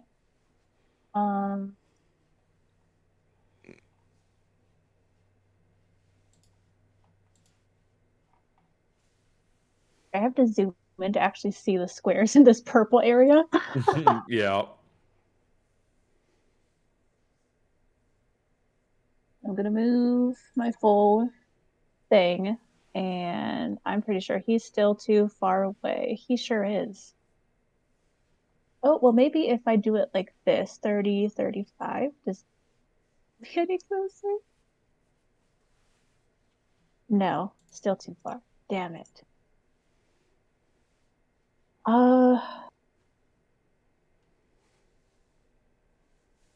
I guess I'll double move to get closer. I don't know. He's probably gonna fuck away again.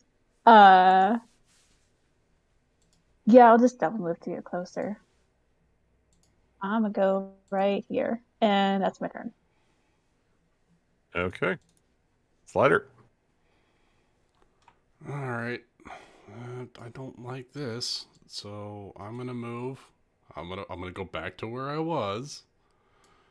Over here, and I'm going to attempt a barrage attack. I'm gonna cast Conjure Barrage. So anything in a 60-foot cone in this direction needs to make me a dexterity saving throw. Okay. If not, then nothing happens. So the 60-foot cone in that direction. Where all would that hit? That's it's like 60 feet up by 60 feet across. So basically, from like there to there. Okay. And describe this magical effect. He pulls out a silver elven arrow that is engraved, and he stabs it into the ground. And as he pulls back his bow, it just flutters with arrows. And as he shoots, these arrows shoot off and then multiply into like little darts. And then it's like needle attacks coming down.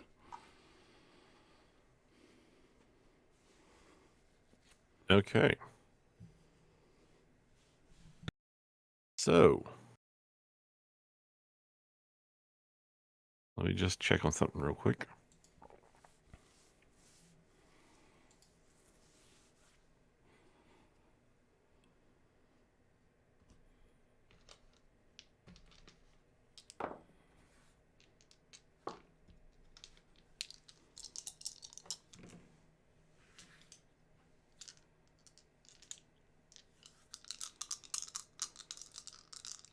Spence is killing me.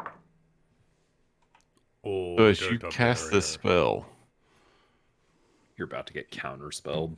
you see that all these magical darts that are trying to rain down seem to be impacting a barrier that's about even with this slight elevation here. And nothing seems to be going through it. Be careful, there's a wall of force on that side. Or some wall of invisible force. Alright. Well, That's like right here. yeah, at that level. You would see like a barrage of like needles hit it and then just hit the ground and then disappear. That's all I got. I don't have any. I don't think I have any cool bonus action things. Oh, you know what? I'm gonna bonus action go invisible. Don't have any cool bonus action things. I can just go invisible. Yeah, I'm just gonna go invisible. Good night. Anything else you want to do? No, that's it.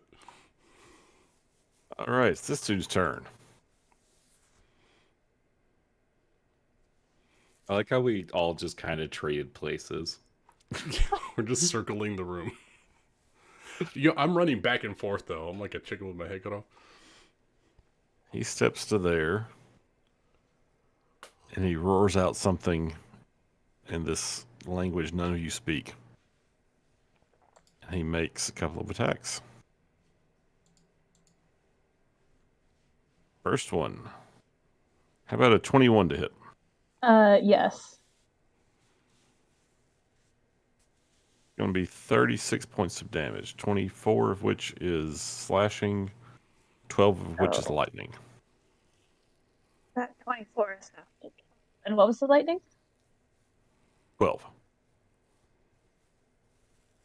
Okay, so 24 damage. Hit me again. All right, I will hit you again. How about a 24? Yes. For 14 points of slashing damage and 12 points of fire damage. Okay. Some are starting to see where the fun comes in. Like, oh, I could take a lot of these. Oh, Let's yeah. go. Just go to town. Can't usually do this. I play all my characters like barbarians. That's why they die. Yeah, it is. And I like it. What's the third one? Or at least that's exactly why Roger went down a lot. Just 2 attacks. Oh, I thought you said 3. I tried to play him like Gorneo, but he couldn't bamf and be cool. I'm going to go ahead and use my reaction for this round. Make an attack against him. Go for it. Does a 20 hit? No, 20 it does not hit. Damn it. Okay. Let's see. Okay, I guess you didn't hit me with a melee attack, so I can't get my fire damage. No. All right, Goligus. It is time to attack 6 times. Yes. I'm going to shoot the Balrog, Bolrog, or Baloney, Flame of Angband 6 times using my 3 attacks, my hasted action, and then my bonus action for 2 more attacks using the Swift Quiver. Dear God. 23 to hit. That's a hit. That's 23 piercing and 9 sneak attack because Dimly's within 5 feet. So, question. Are these magical attacks? Yes, I have a +3 longbow. Okay. So that's 32 damage on that first attack. Yep. Second attack. 28 to hit. That's a hit. 23 piercing. Third attack. 28 to hit. 26 piercing. Fourth attack. 17, that misses. Yep. Fifth attack. 16, that misses. Sixth attack. God. 14, Oh, that you're going misses. downhill. And then I'm going to move, I guess, behind this pillar here. And that is the end of my turn. Okay.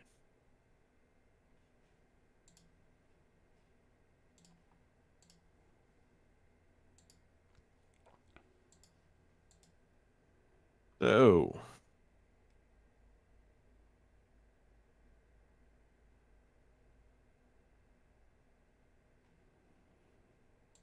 God, that was like 80 points of damage. Holy shit. That was so awesome. If you had a way to get advantage on every one of those strikes, ooh.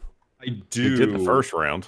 I do have a way of doing it more each round, but I'm using my bonus action for the 2 extra attacks right now. Yeah, yeah.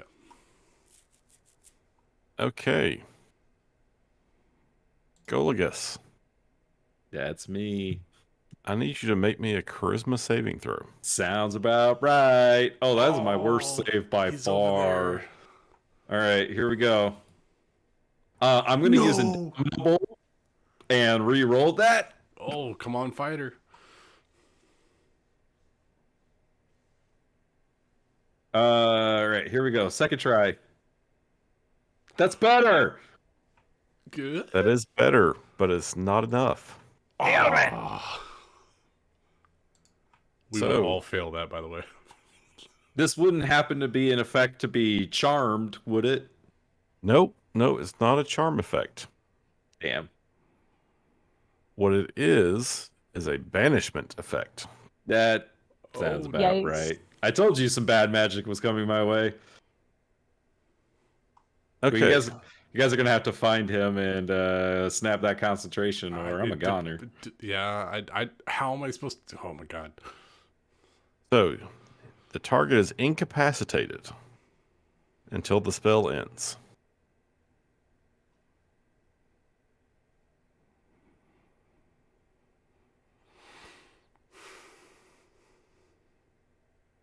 Let me put the purple dog concentration. And you're going to be... We're going to put the little... Actually, no. You can't really see that. We're going to put the red dot of banishment on you. Yeah. Oh, did he become visible? He did, but he's flying up in the air. And there are multiples of him.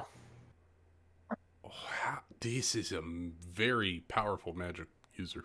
Oh my goodness. Yeah, he can hold multiple concentrations. That's scary. That is very scary.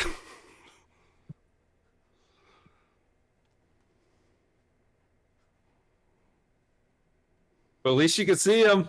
Fuck him up. Sure, let me try. Dimly. Me. I am going to see.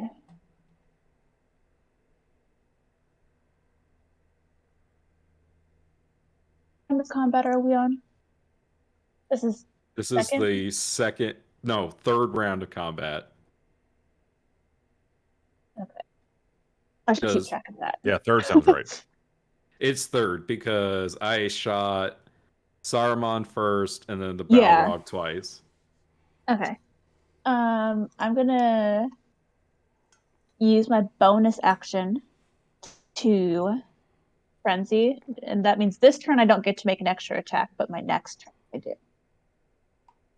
If I'm reading this correctly. If you're using your bonus action to reactivate your rage to go into a frenzy, then yeah, you'd wait till your next turn to use the bonus action again to attack. Do you have to activate rage when you begin? Do you have to activate frenzy when you begin to rage, or whenever? When you rage. So yeah, you have to do it when you start your rage. Because it says if you do so for the duration of your rage, you can make a single weapon attack. That's how I read it. I don't know. What do you think, Ben and Lucas and Summer? I've always seen it played as optional. Like you can go rage, and just like reckless attack, you And can so add the way in that it's frenzy afterwards. worded is while raging, you can choose to frenzy. Yeah, and as soon as you frenzy, you take that exhaustion level at the end of it, and that's the risk. Yeah. I don't But I think it think reasonable. takes. it's It doesn't look like ultimately it up to takes any Ben. action. Yeah, it's just as part of a rage, you go into the reckless. Then yeah, I'll go ahead and frenzy, and I'll just use that as a bonus action since I didn't frenzy at the beginning of my rage. I think that's fair. I don't know. Ben? Yeah, that's fair. Okay. So my next turn, I will be able to frenzy attack. But for this turn, I just attack twice. 29. That's a hit. Yeah. And that does not hit. That does not hit. 14 for the 29. All right. And And I I take need fire you to damage. take 11 points of fire damage.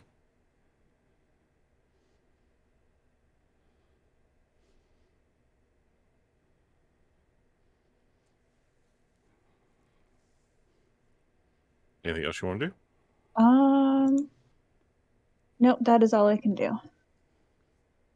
Slider. 1 second. Trying to do everything in my power to save people.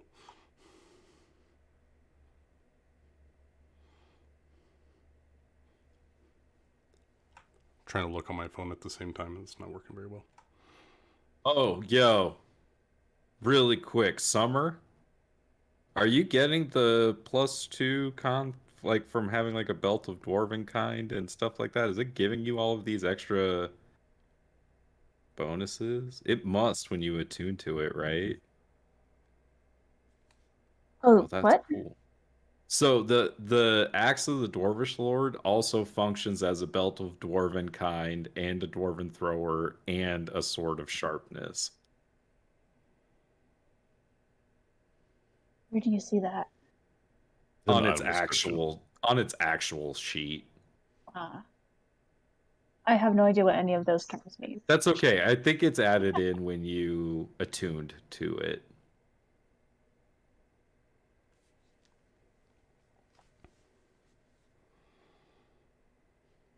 I was just seeing if there's any extra damage associated with it, but there's not. Just from my rage.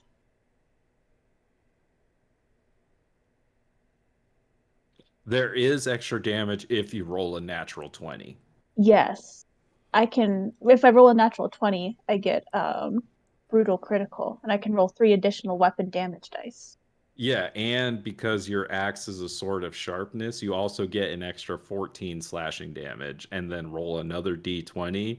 If you roll a 20, you lop off the target's limb with the effect of such a loss determined by the GM. I'm just reading your item. All right, thanks for stalling. You're welcome. It's looking at conjure spells, and then they're not going to be helpful right now. So I'm going to move 45 feet, and I'm going to try to shoot at the flying Uma Thurman. Go for it. So here we go. Oh, no. Okay, we'll re-roll that one. All right, 15. So that's going to be a 26 to hit if I don't hit the wall. I will say that you do not hit the wall. But I need you to roll me another d20, see if you hit a mirror image. Okay. Roll low, roll low. 9. Mirror image. Shit. Okay. All right, so that was 2 attacks, and I don't think I get any bonus action attacks. Yep, that's it. You could drop concentration on the thing you're concentrating for me because I'm gone. I don't have anything else I can do right now, so. Okay. And Hunter's Mark, if he decides to go invisible again, doesn't track through invisibility. So yeah, I'm good for now. All right. The creature of flame and shadow is going to take a couple of attacks. How about a 26 to hit? Dimly. Yep. All right, so that's 25 points of slashing damage. And 16 points of lightning damage. Alrighty. And how about a 24 to hit? Yep. 13 points of slashing damage. And 7 points of fire damage. All right. And that's all he's got. Goliath, you're incapacitated in an extra-dimensional realm. Yeah, I'm aware. Sorry. Okay, and Get me out of Ulanzar here. comes flying over to there. And Where exactly is he? do it. What? Where? I don't see him on the map. So I was asking, where is he? You don't see him like right Oh. here? No, I was not aware that there was more map. Staying right near yourself. I like it. Okay, and can I get a Constitution saving throw from Slider? Certainly. Getting blighted. You blighter. Natural 1. That's Oh. definitely going to fail. So how about you take... No. that was really crappy. Just utterly crappy damage. Yeah, it was. How about you take 30 points of damage? That's not nothing, though. That was 3 1s on my 8d8. You have the absorb elements? No. I don't know. No, and I lose concentration on Swift Quiver. That's okay, buddy. Emily. What is the chance that this stone is dwarven stonework? I'd say the chances are low. Can't do that. Then. I'd say like 15% chance, but let's see. So do you want low or high? High with how you've been rolling tonight. Okay, 85 or better. Did you get 86th? I got a 95. So this Me is in fact too. dwarven stonework. Let's go. Wait, I'm going to use my charge of travel the depths. So, I could use an action to touch the axe to a fixed piece of dwarven stonework and cast a teleport spell from the axe. You can. I don't know the range for that. Teleport Like has how far I can basically go. an infinite range. You could just leave us if you wanted to. I could just be like, peace. Other side of the planet. So the spell instantly transports you and up to 8 willing creatures of your choice that you can see within range, which is 10 feet. Yeah. So just you. Or a single object that you can see within range, like the Balrog. Does it have to Towers be a an friendly object. creature? Willing creatures. It has to be Oh, willing. it has to be willing. You're right. It does say Damn. willing. Can the tower I be had an such object? a good idea. But, yeah, willing creature. Hell, you teleport yourself right above him. What would that do me? Attack him. You could jump down and attack him. I don't know how tall this thing is. I will say, you are very close. Like, you legitimately have a chance to kill this thing with 3 attacks. Fuck it up, Summer! Thing. It could kill me in maybe 2 attacks. Don't worry, That's go for okay. it. Fucking kill me! Okay, yeah. And Oh, if I can frenzy attack this round. yeah, you could reckless attack so you have advantage on everything. And Just yeah, go to frenzy. town. And frenzy. Reckless attack is a Advantage. It's a generic barbarian thing. Yep, you get on my. advantage.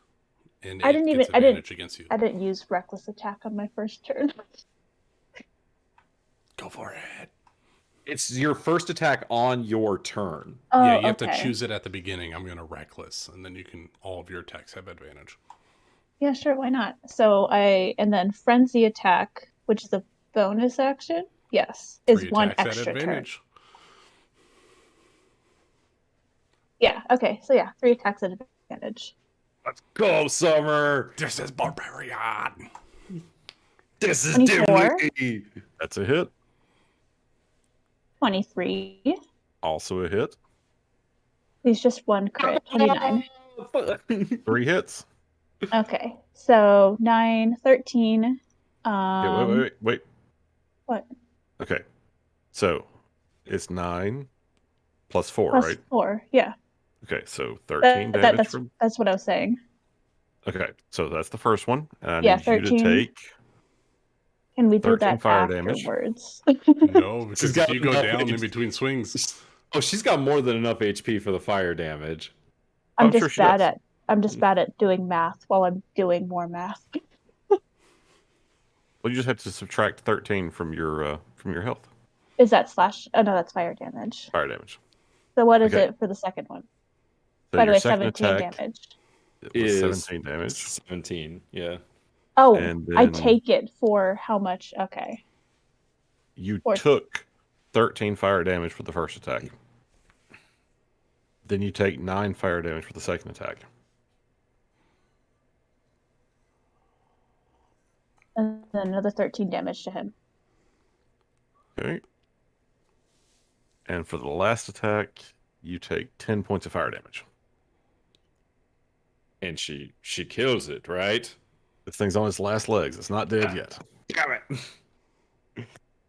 But since I can see your hit points, you have more hit points than it does. Hold on. Wait, I haven't subtracted my damage yet. How about now? Wait, sorry. Damn it. oh, the suspense is killing me. My brain. There we go. Oh boy. Yep. You still have more hit points than it does. Okay. Maybe your retaliation attack will kill it. Or maybe Maybe. Slider will do it. Slider's got to get me out of banishment. I really do. Like, I got to get my elf friend. He got himself into trouble. I'm going to move to a more advantageous position here. As a bonus action, I pull out a vial of green liquid. I pop the top and I drink it down. And it looks like the light of Galadriel, but it is a iridescent green. And I turn into a giant, well, I turn into a dryad, basically. But I turn into a great tree. I get some temporary hit points, and I get some other benefits, but my form turns into, my skin turns into bark, and leaves sprout from my hair. Are you turning into a dryad or are you turning into an ent? Because say an one's ent. hot and one's just silly. Let's say ent. I like silly. Okay. So he turns in. Now it is time for you to leave this plane. And I'm going to make a strike at both the Balrog and Uma Thurman. That was a bonus action to cast that spell. Go for it. All right. And so this is the spell Guardian of Nature. And I chose Great Tree, which gives me 10 temporary hit points, Constitution saving throws are with advantage, and Dexterity and Wisdom-based attack rolls have advantage. So I'm rolling at advantage at the Balrog. Ooh, yeah. 25 to hit the Balrog. That's a hit. All right. Let's get some damage on the Balrog. Yeah. Yeah. That's almost max damage on the Balrog. Let's see, that's +3, so that's going to be 15 points of piercing damage on the Balrog. Magical damage, I assume. Yes. Okay. And then on Uma Thurman. And I will re-roll that. Okay. A 21. Roll into the d20. All right, there we go. Yeah. Oh no. 3. Yes. That'll hit Uma Thurman. All right, D8 of damage. Ben, you just have to roll a 1 on your concentration. Right? So low. What was the damage? I haven't rolled it yet. 7. 10 points of magical piercing. So DC 10. Roll a 1, you son of a bitch. Okay, concentration save. Nope. You rolled a 16 plus whatever. Wah. I am but a ranger. This is all I can do. That's my You turn. done? Yeah. Yes, I'm done, Ben. Okay.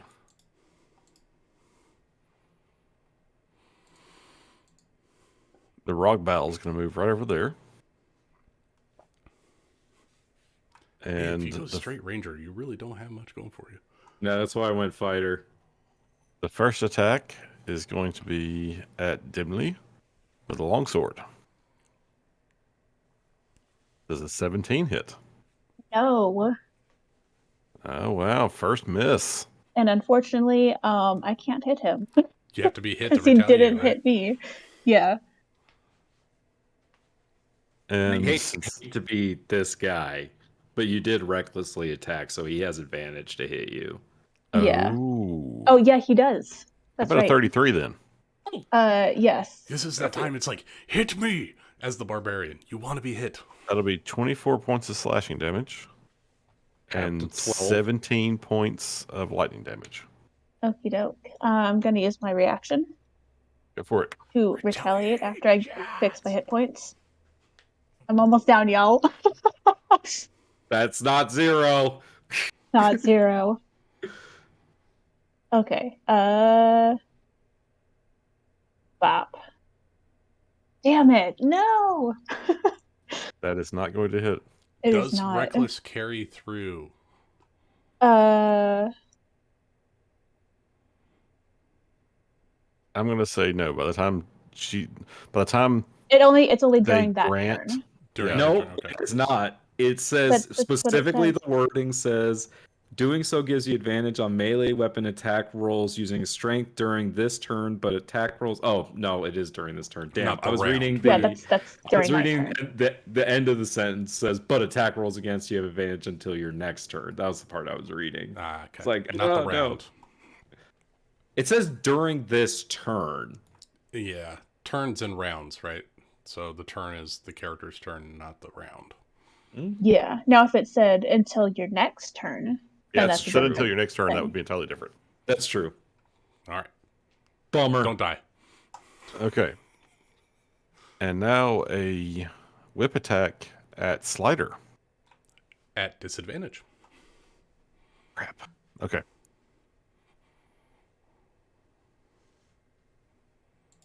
$22.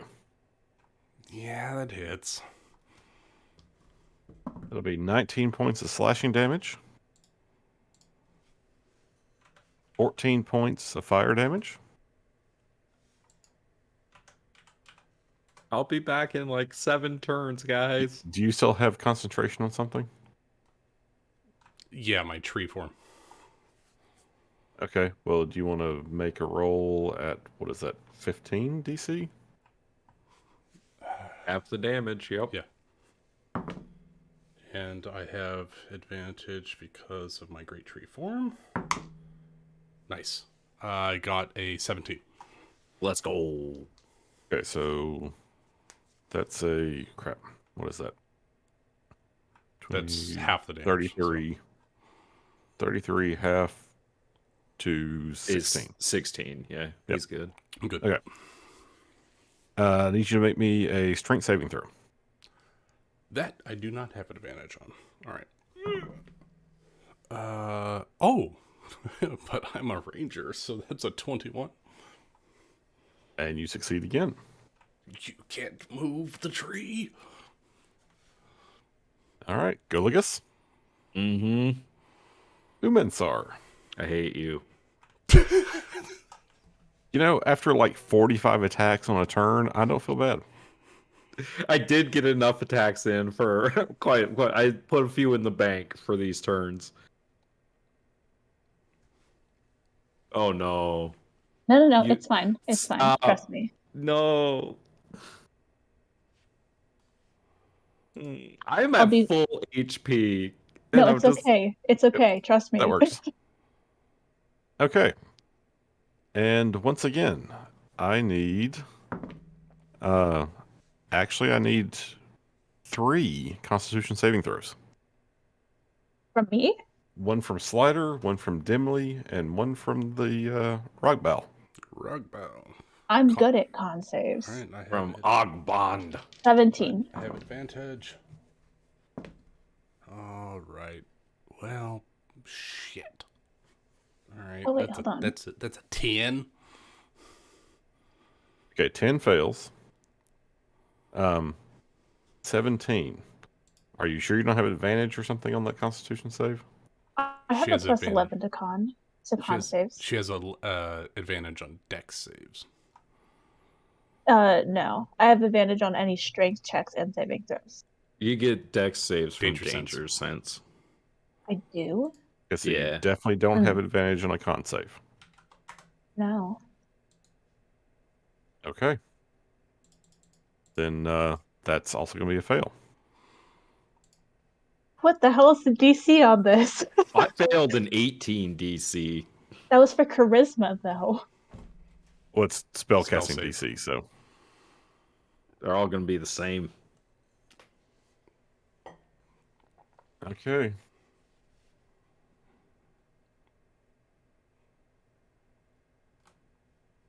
That's a lot of Damage. 34 points of cold damage. That's okay. I have a Relentless Rage, so I can make a con save with the DC 10. If I succeed, I only drop to 1 hit point instead of 0. Okay. Well, you'll be glad to know that half of 34 is still enough to destroy the Balrog. Hey. Natural 20 on my concentration. I'm still a tree, motherfucker. I'm just gonna go to make my con save just in case for my Relentless Rage. Yep, DC 10. That's a 19. Let's So go. I'm at 1 hit point, y'all. And not frozen.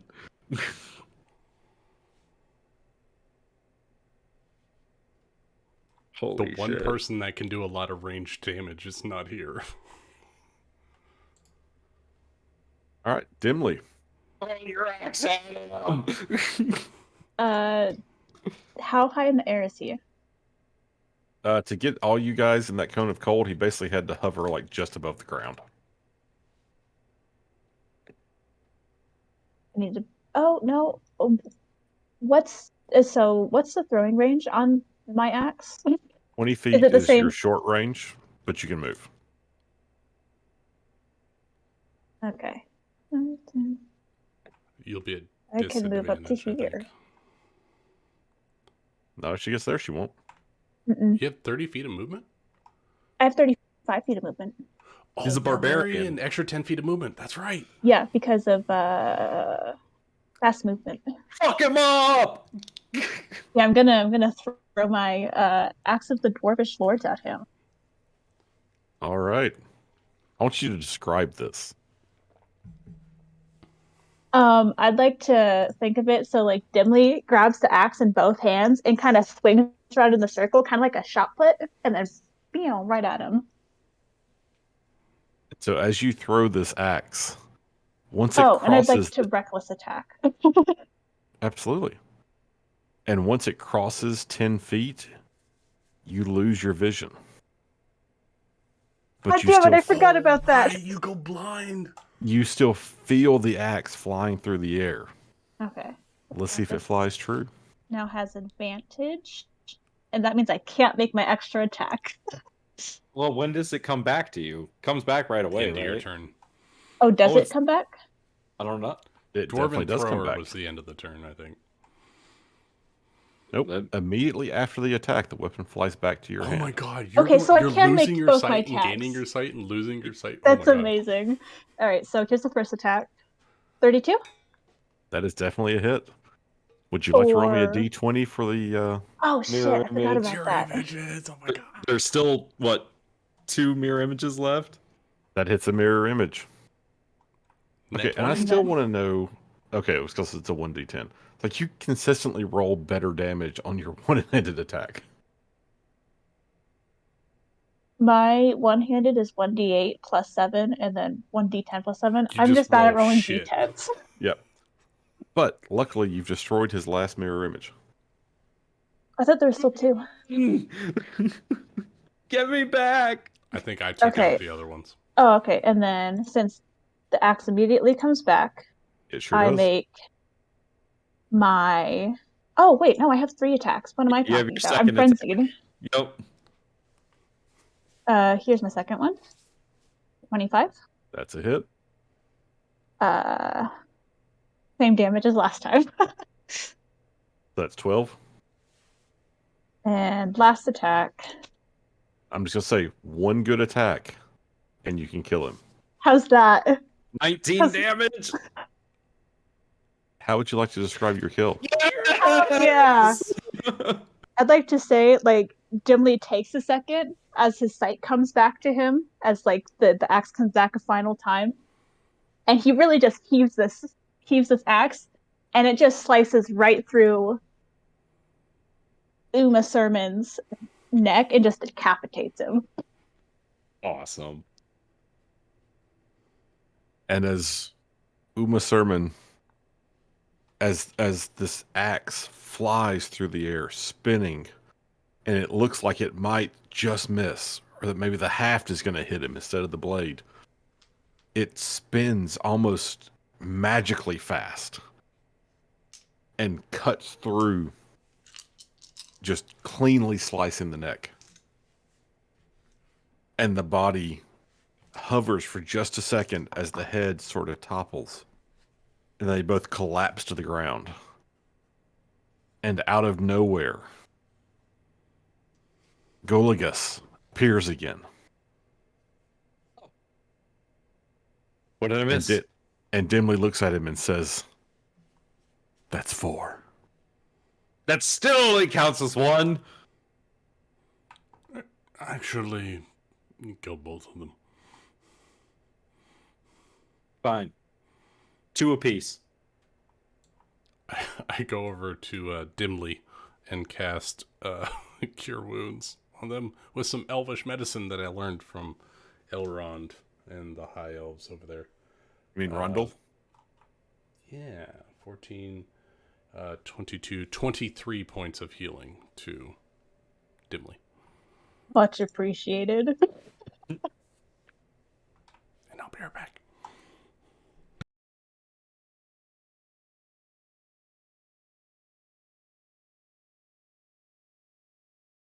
Congratulations, guys.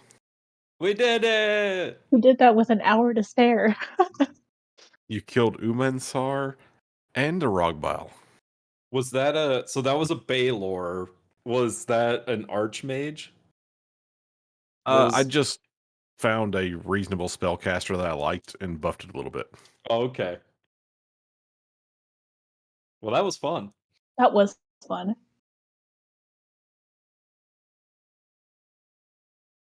And now I'll Oh. never touch a barbarian class again.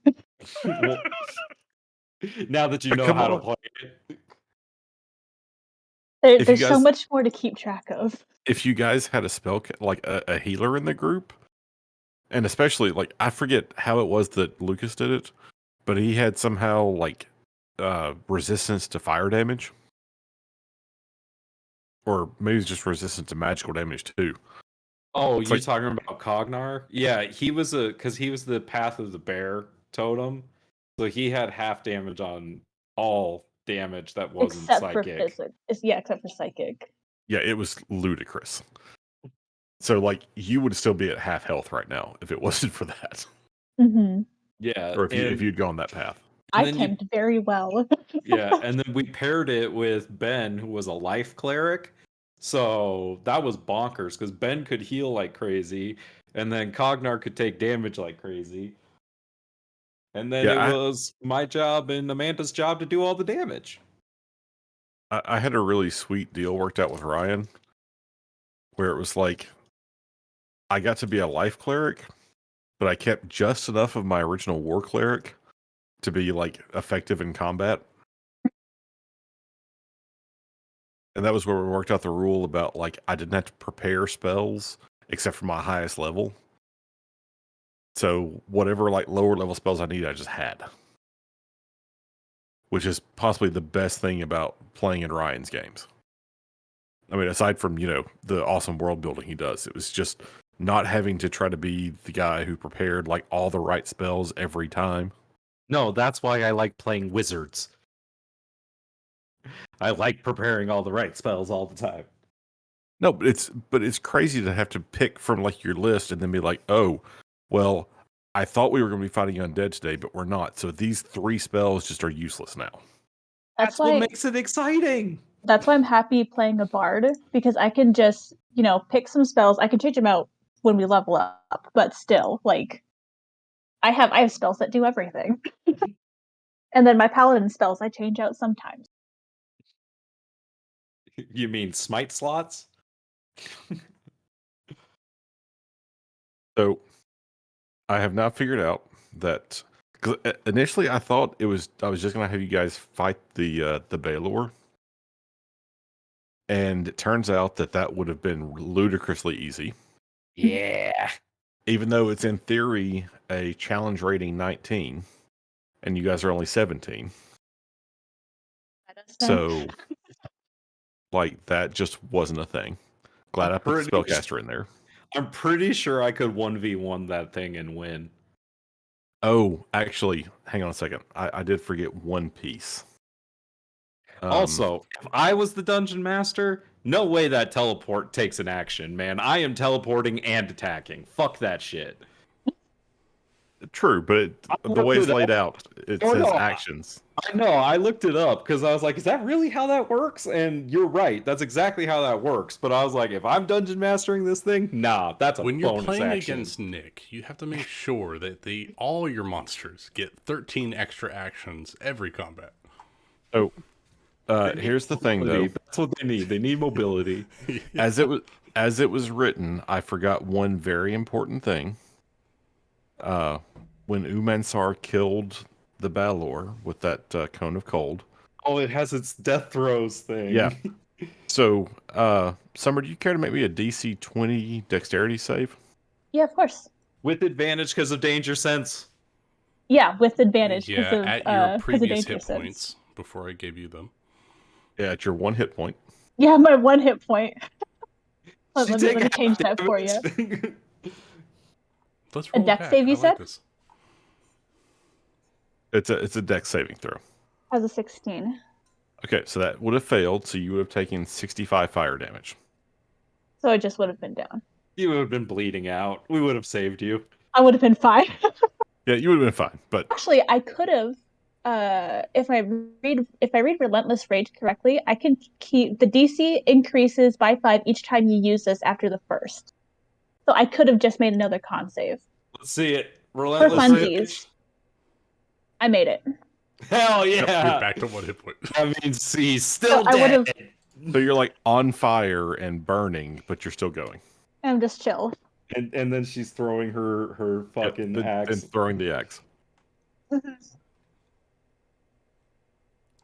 almost had to use the Everlight. There you go, but then doesn't matter if you had played it perfect. We still would have won. Now, was Slider in range, or is that a 5-foot burst? It was a 30-foot range. Oh. But I think Slider moved since the... Yeah, he was like I moved over up to here Gimli. before, right? Ish. Yeah, because you kept succeeding on the strength saves to avoid being pulled closer to me. I was 30 feet from where he died. Oh, well Well, then, dex save? go ahead and make me a DC 20 saving throw. I Dex. failed. Then you took 65 points of damage. I am down. well, then when I reappear, I cast Cure Wounds on you. We're just a happy family, and the Oh. elf didn't get hit, you fucker. I did not even get touched. No. Okay, Kevin. Yeah, I mean, the like 18 attacks in one round was just ludicrous. It was 10. He didn't even get to really action surge and really go at it. No, he did action surge. I did that He in the did. very first round. That was when you were putting your son to bed. There's a reason why Umansar just died so easily. That's awesome. I took 10 attacks against Umansar in my first Yeah. round. I'm And not did gonna over lie. 100 damage. I cheated and gave him a legendary action and gave him some extra hit points because I didn't want him dying like in one round from the stupid arrows. Leave it to us to kill a boss that's supposed to be super hard in less than 5 rounds. I've been trying Actually- to kill Nick's characters for like 2 years now, and I still haven't managed to do it. The mage I picked is only a challenge level 12.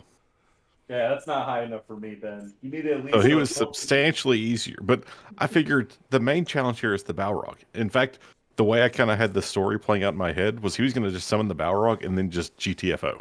Just dip. No, you needed to go at least CR 23.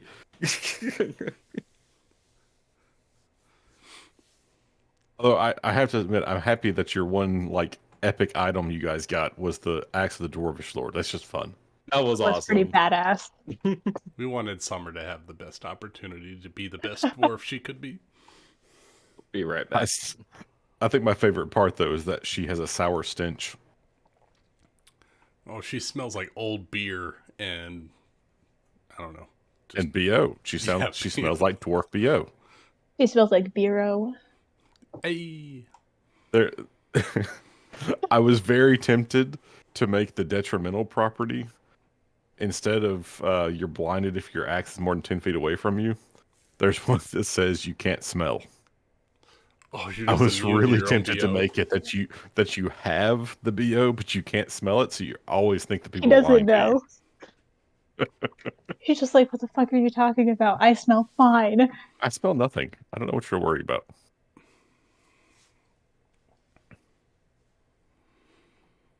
You're thinking of like the labyrinth. Smell bad. It's actually one of my favorite movies. Labyrinth is awesome. And that's not just because I had a giant crush on David Bowie when I was younger. Yeah, I honestly don't understand the whole crush on David Bowie thing, but Allie has the exact same thing. I don't know. There's just something about him.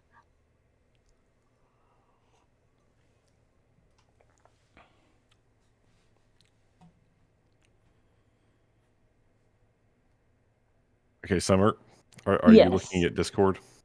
I am. Then you need to see this because this was the most epic GIF I ever found for Allie.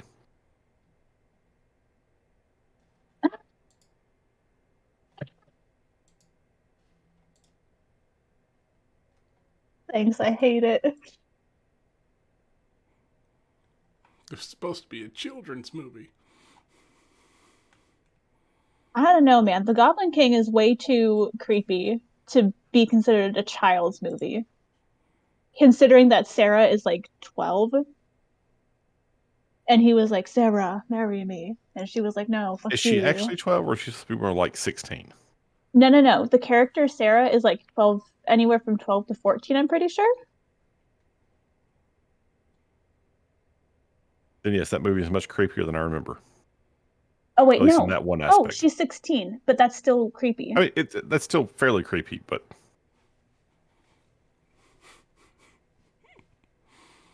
Sorry, I was thinking of the actress. Jennifer Connelly was like 14 when that movie was filmed, I'm pretty sure. Oh God. She was born in 1970. The movie was in 1986. No, she was 16. Still, it's creepy. Still a great movie, though. Yeah, amazing movie. I feel like the reason that David Bowie is attractive to women, the same way that like Elvis wasn't conventionally attractive, but he was still attractive.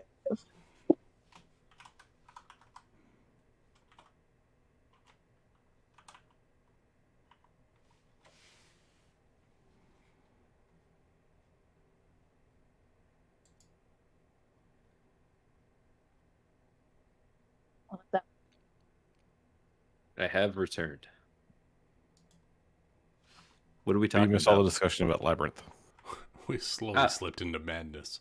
That's okay. A confession. I've never actually seen Labyrinth. Neither have I. Shame. Blasphemy. Both of you need to go watch it now. Yeah. Nah, I think I'll go watch Lord of the Rings. I'm half tempted to get an HBO Go subscription so I can watch the extended edition of Lord of the Rings. I have HBO if you want my login. I mean, We're on the not internet. saying that on Bezos' platform. But did anybody recognize the illusions I was like throwing out there? Yes, I did. I recognized all of them. Excellent. I think I missed all the illusions. Well, you know how Gandalf. It's the flame of Arnor or something like that, and then So when Gandalf does it, he says, the "Flame dark of Udun, I am a avail wielder of the you." secret fire. The dark flame shall not avail thee," Yeah, or something very much like right, that. right. Light flame versus dark flame. Got it. yeah, and he's like, "Flame of Udun." So Darkness Udun. shall not avail you. Oh, yeah, Udun was the city of Angband after it had been ruined in the wars. And Angband was the name that Morgoth gave it. Morgoth being the like original big bad. Sauron's daddy. Yeah. Oh. So this guy was the flame of Angband, wielder of the dark fire of Morgoth. Yeah, technically the Balrog's only like a lieutenant in like Morgoth's army. Yeah. Like, I mean, you know, they were powerful, but they were not the big bads. Yeah, I mean, that's like a Baelor versus Asmodeus, right? Yeah, kind of. And then Aenor is the basically it's the name they use for the sun. It's like the god. It's like a deity almost. Yeah. And Gandalf says that he, you know, he wields the flame of Aenor. I think it's got something to do with his elvish ring too. I think that's like the name of Potentially. his ring. His It's the rings, Name of something. his ring is the fire ring. So it could be that he's referencing the fire ring. It could also just be that he's like announcing himself as one of the Maiar. Narya is the name of his ring. Yes.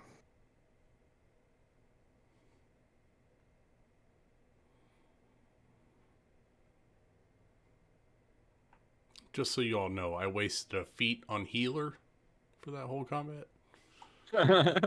I built Aragorn. He's good with herbs.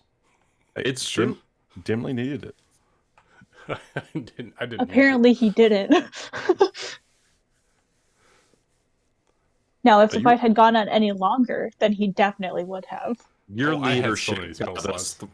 Your leadership got us into the room and gave me extra attacks. I did it with 10 charisma. Go me. You guys like the map though? Yeah, It was Yes. a lot of Fenben.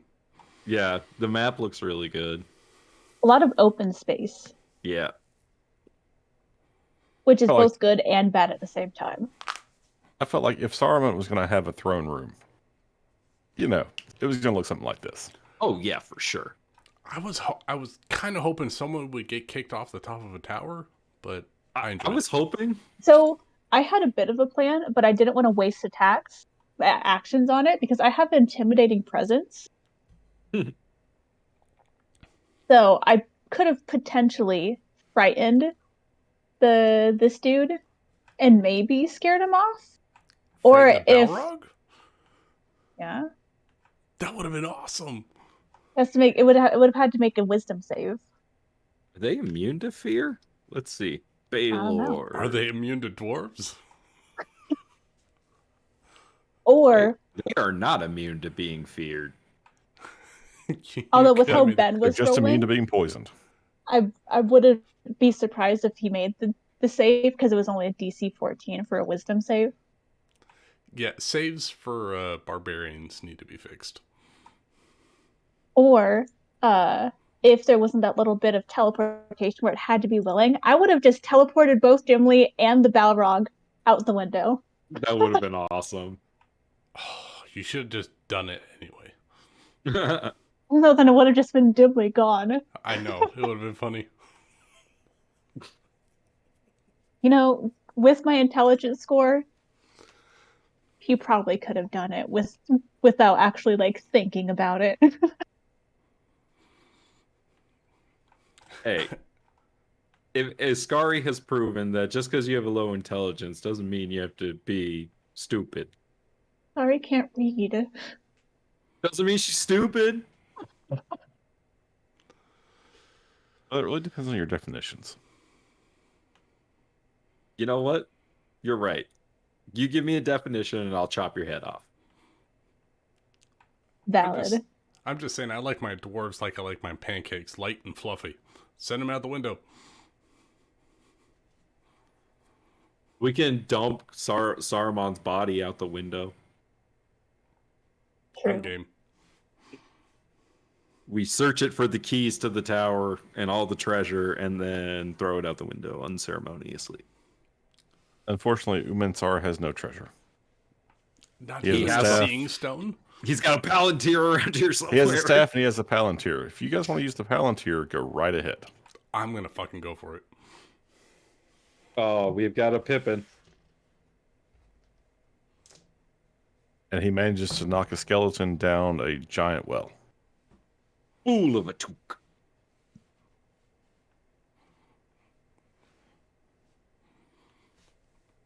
I'm glad you guys enjoyed that one. I had fun with that. Yeah. So are we doing college kids next week? I think I don't know. so. I kind of feel like we need to get back to Misthaven. I'm Taven fine if with, we can. I'm fine with I mean- Misthaven. You know, there's this whole thing that's like hanging over the party. I have no idea. I haven't watched it You because haven't Rafal watched it yet, doesn't know. Nick? Rafal doesn't know, so I kind of like the idea of Nick not knowing. Well, the weird I mean, it need to makes watch sense. it. You have to watch it. Just so you can have. Oh, wait a second. There's some scalding hot tea in You there. were there for the last one. The No, I one in wasn't. between was just a flashback.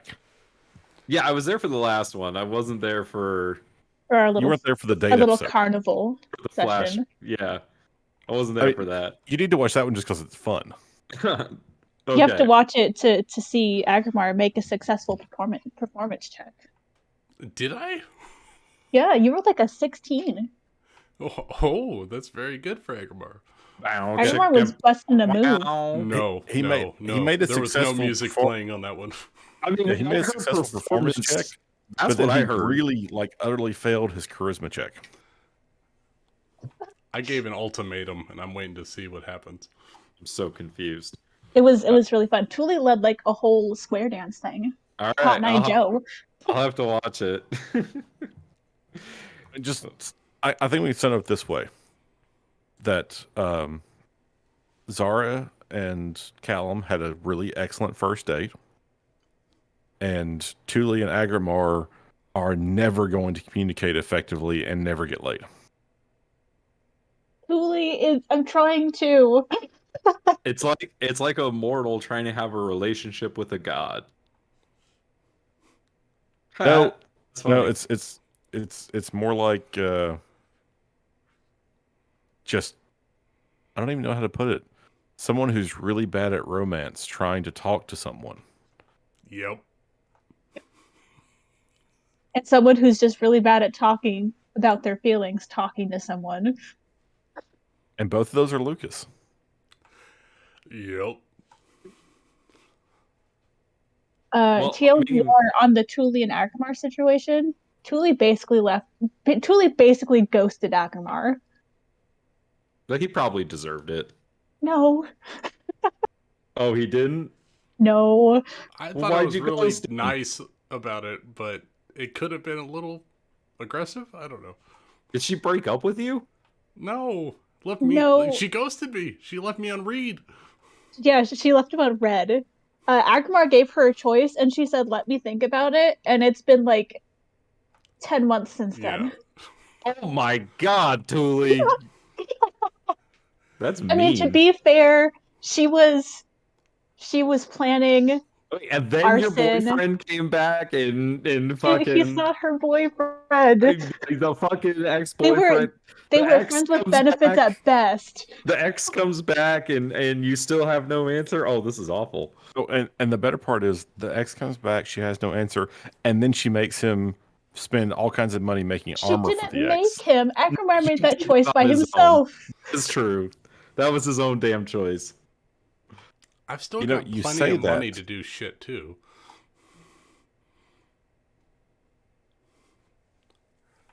I mean, he just wants to be loved. And if anything, Thule was going to give him an answer in the forge before Atiogs bursted out of the sewers.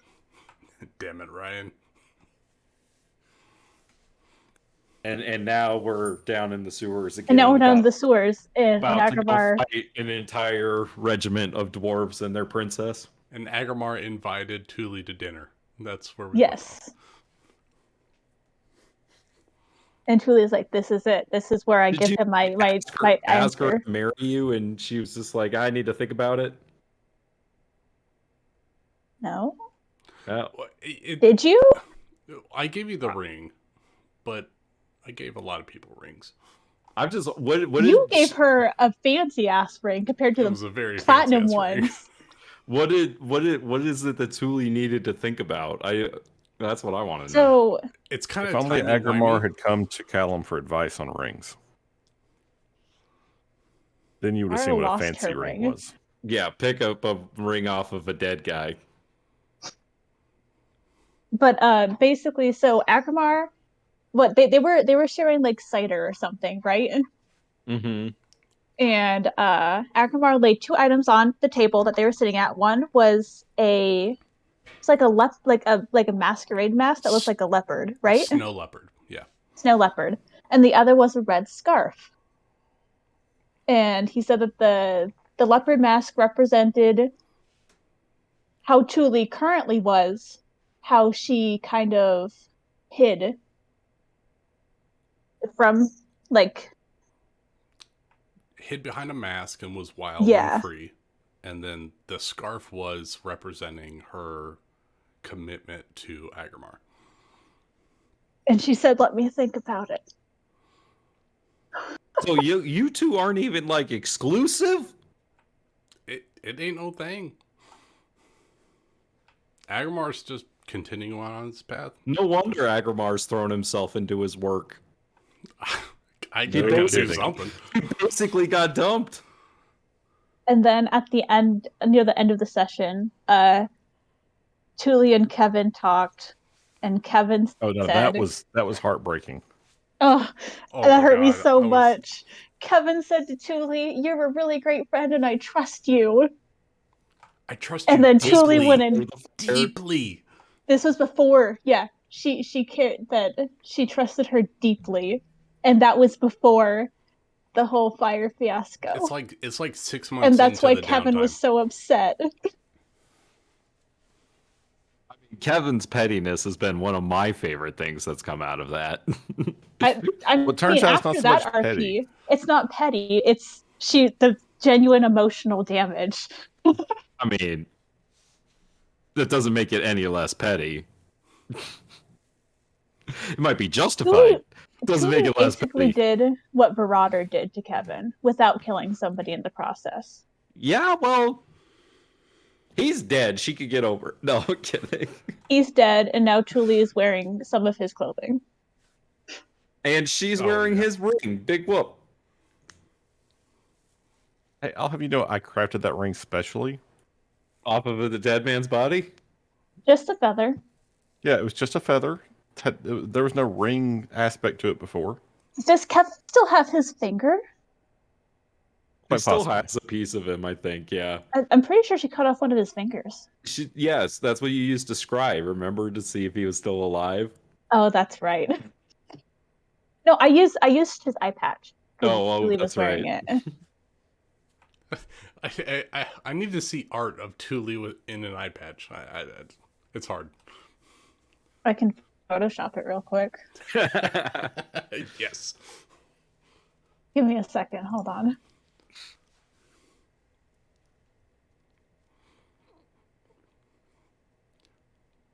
Actually, no. I used.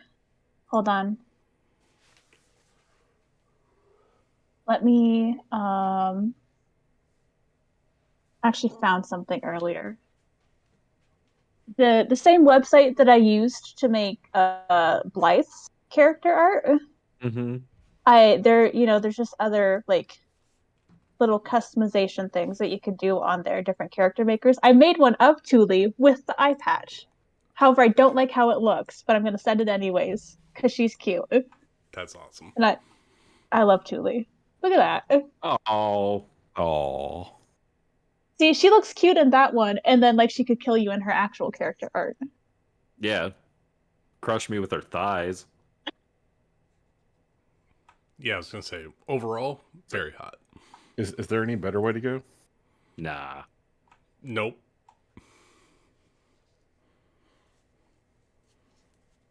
Two of my favorite characters both look like they would kill you. Like now that I have official art of Alice, I think she could kill me. That 10-year-old would set me on fire and I just I die. love that picture. It makes me She so look happy. Yes, I love it. There's a website you found that just does that? No, you could okay, so it's basically a website where people upload their own little like avatar kind of creator things, and there's like hundreds of them. And then you can like customize shit. Interesting. And then most of them are like non-commercial use, which is why I am able to use them in our D&D campaigns because none of it is monetized. Nope, I don't make money. Not yet. Lucas.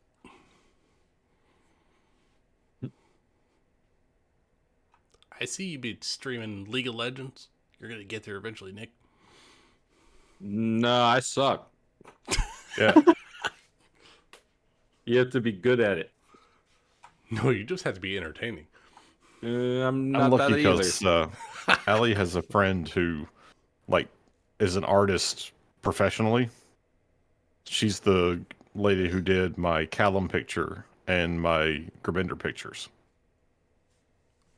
Oh shit! So I I just like love your Commander pictures. I holler at her and like commission her to do the work. Works out awesome.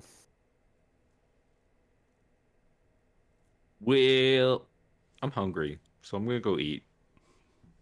I know. Yeah, I Later, should probably call it a y'all. night. I need to get up early and exercise. So You have time for that, Nick? Time for that, Ben? now I just have to get up at 5 a.m. and do it before I go to work. Gross.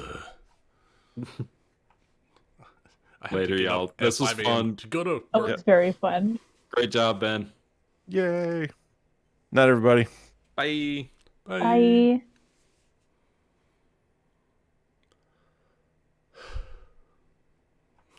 Do you think we're going to get to anything next week? Probably not. Nope. It'll all be combat or us arguing about what to do. Or both. Both, probably. I swear, I stumble every time I come up to our conversations.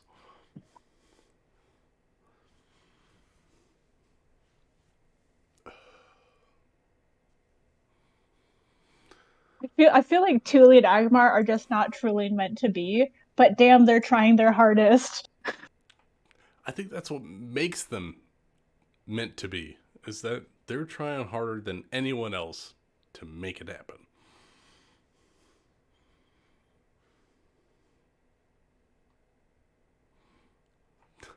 think it's more. I know personally, it's very difficult for me to have that kind of conversation in a game.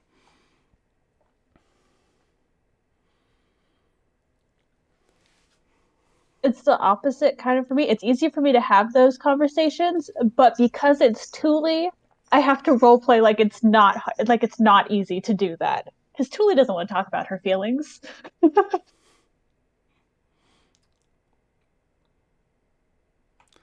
don't think Agrimar wants to talk about his feelings either. He wants it to be a thing or not a thing at this point.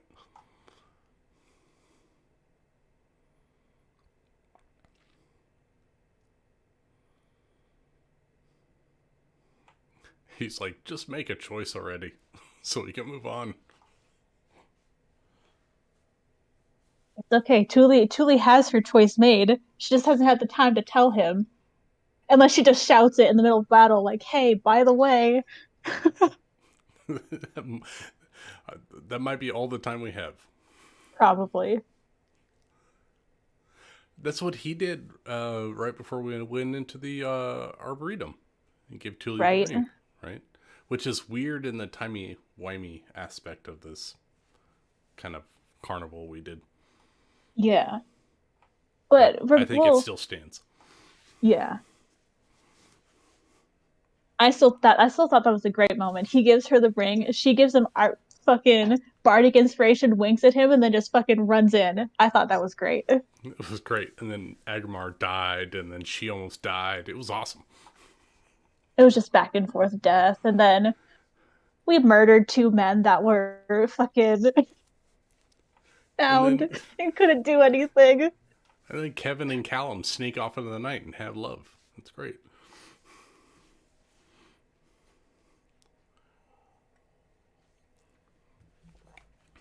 No, that was awesome. I enjoy the dynamic. It's fun.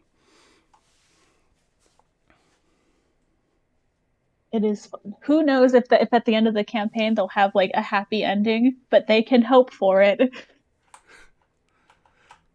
I would not be surprised if the last thing is them just like, all right, going their separate ways at the end. Just have a good life. I wouldn't be surprised either, honestly. I mean, I'm going to do everything in my power to not make that happen, but I can see it happening.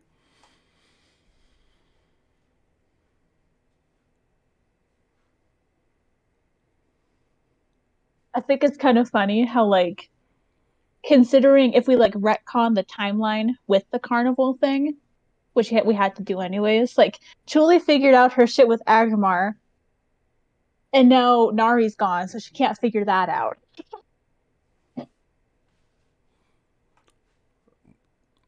Do you think that there was a dynamic with, or a dynamic between Nari and Agrimar for Thule?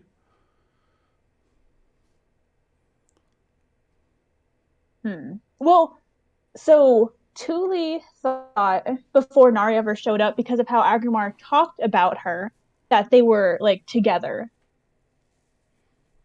And then she basically found out when Agrimar was like, "No, I like you." Then she was like, "Oh, I read the situation all wrong." I see. So there was like the hint of competition, but then the competition wasn't competition. She never saw Nari as competition, honestly. More like, oh, we have a common ground type thing. Well, that's interesting. And then that turned into Thule being like, oh, wait, I have a crush on Nari. But wait, I'm in a kind of relationship with Agmar. What do I do? Oh my goodness. That is very interesting. And then Amanda had to leave us. Mm-hmm. And then especially since like, oh my god, because literally the night that Nari left, like in game, literally like the evening before, Thule was like, here, take my blood, to see if that would help her with her feeding problem, and then Nari just leaves. Yeah, that is super weird. Because Agamar, not in that particular session, but Agamar has in the past offered his blood to Nari since she turned into a vampire. So it's weird that we're both aiming for the same goal.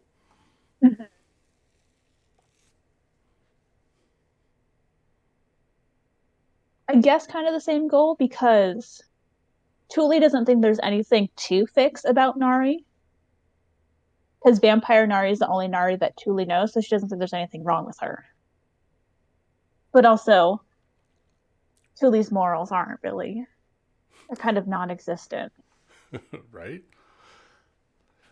I think, I mean, I've said that Agamar wants to fix Nari, but I think Agamar wants Nari to ultimately be sustainable, you know? And if it takes a little bit of Agamar's essence, then that's fine. That's easy. He's more than willing to accommodate that. So I think it's interesting that Tuli and Agamar are basically doing the exact same thing. We're trying to make sure that Nari is Nari at the end of the day. Mm-hmm.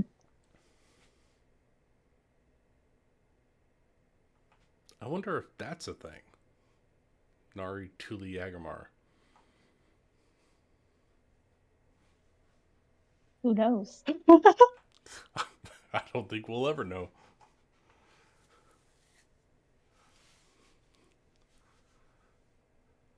It would be an interesting concept, though.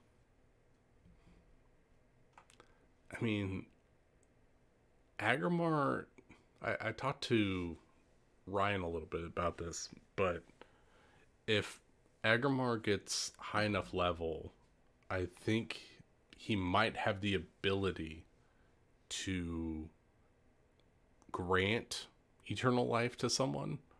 Mm-hmm. And he was thinking about giving that to Tuli, but he had promised Nari eternity of exploring and learning just various knowledges.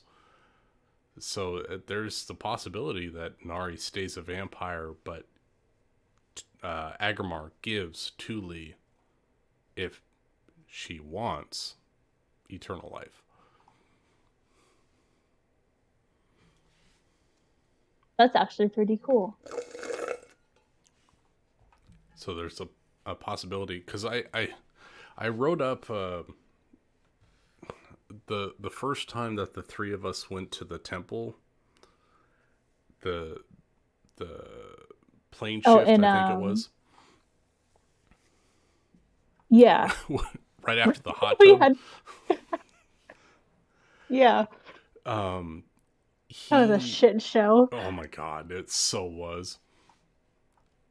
But I had wrote up that it was actually a ritual of the sun, the moon, and the eclipse, Mm-hmm. as a triangle that formed the pattern that the three of us took. The sun being me, the eclipse being Tuli, and the moon being Nari. And the three of us formed, unintentionally, an eternal bond between the three of us. It's sick as hell. I'm going to try to look it up and see what See, I feel wrote like it down as a whole thing. I feel like Nari, Tuli, and Agamar as like this weird, not really weird, but like triangle thruple kind of thing. They all kind of balance each other out in my mind. They really do.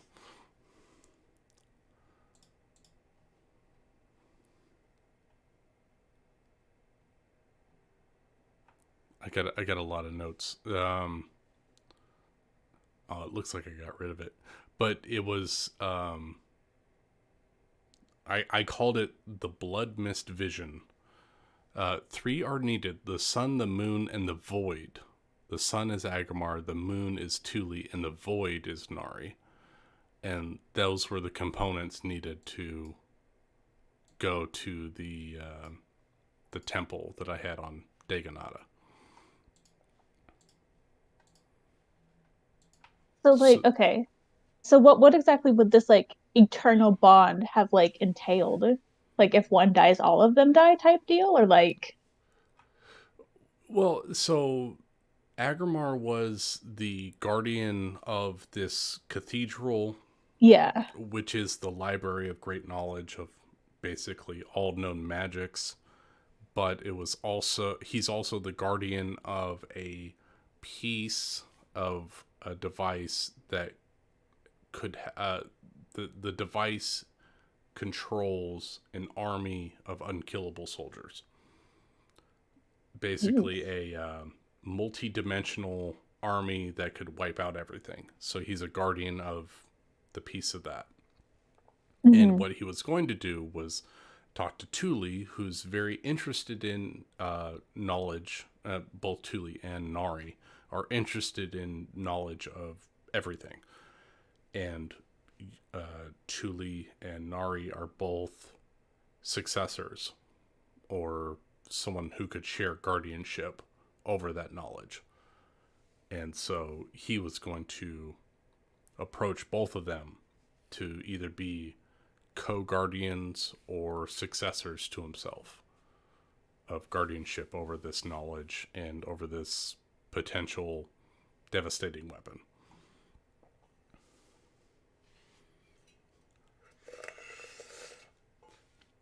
But he never got the chance to talk to them about it.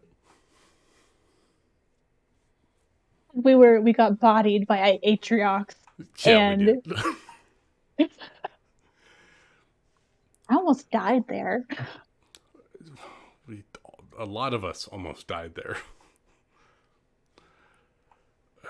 But yeah, the intention was, whether it was romantically inclined or not, was that he knew that Nari was eternal, and that if he could give Tuli eternal life, that the three of them could find the other pieces and secure this device away from any hands that would use it to destroy like multi-dimensional worlds and stuff of that nature. Because of everyone that he's met, Nari and Tuli are the ones that are more focused outside of themselves. Mm-hmm. You know, Rafal is very focused on Misthaven, Kevin is very focused on herself, and Callum is very focused on Kevin. But Tuli, you know, he kind of saw a similar thing or something he held close to himself when she revealed that she was a worshiper of Sabras. And that was something that, like, oh, I understand where she's coming from, but this is bigger than even Sabras. The stuff that Agamar's protecting. And Nari is just a dry desert looking for water as far as knowledge goes. And someone with that kind of drive would be able to find and then keep all that knowledge. And if there was three eternal beings, then, you know, potentially three gods just protecting all of creation.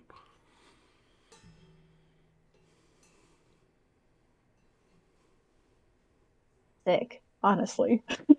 That's when Nick was saying, like, oh, you know, I've got big ambitions of being king. I'm like, I'm trying to protect the multiverse that Ryan's building. I don't know. Maybe if like all three of them survive, maybe that'll be like an end game thing. That's what they go off to do once Misthaven is safe, once Rafal is finally king. My goal with Agamar, whether he gets with anybody at any time or whatever, was to build someone that would make, hopefully, make it to a deity level for all of Ryan's campaigns. Because I've played with Ryan for like 6 years now, 7 years now, and it's like, I want to be a character that does X. And if we're running in the same world, I want a character that is known throughout all of the rest of the campaigns that he does. And so that's what I'm trying to build Agmar to be. That's a very big ambition.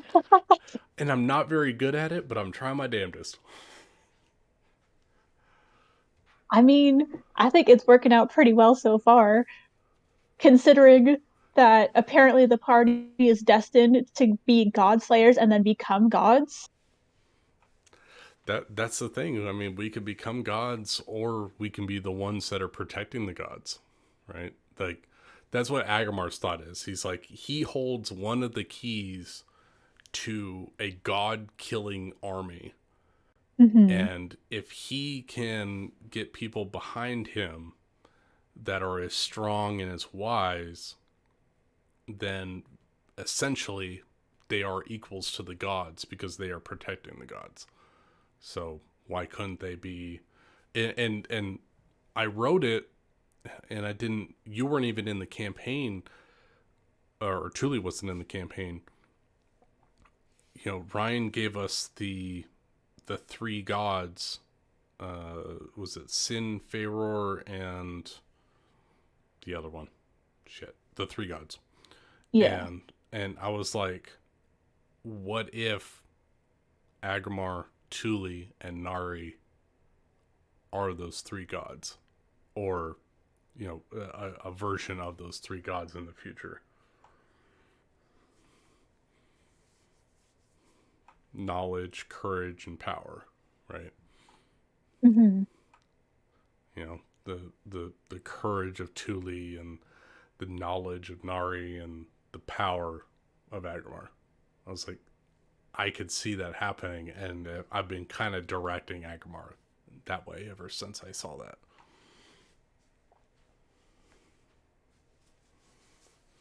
Well, I mean, with how Ryan runs his runs Misthaven, anything is possible.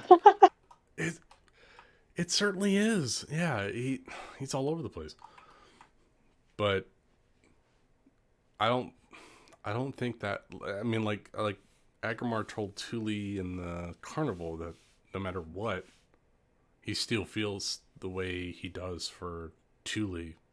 And I don't think if he were to have that question for Tuli at some point, which I think technically he already asked in the future if she would go on that journey with him in that note, but like no matter what her answer was, he would still ask Tuli to be someone that would be with him at that level. Like a deity level or a demigod level.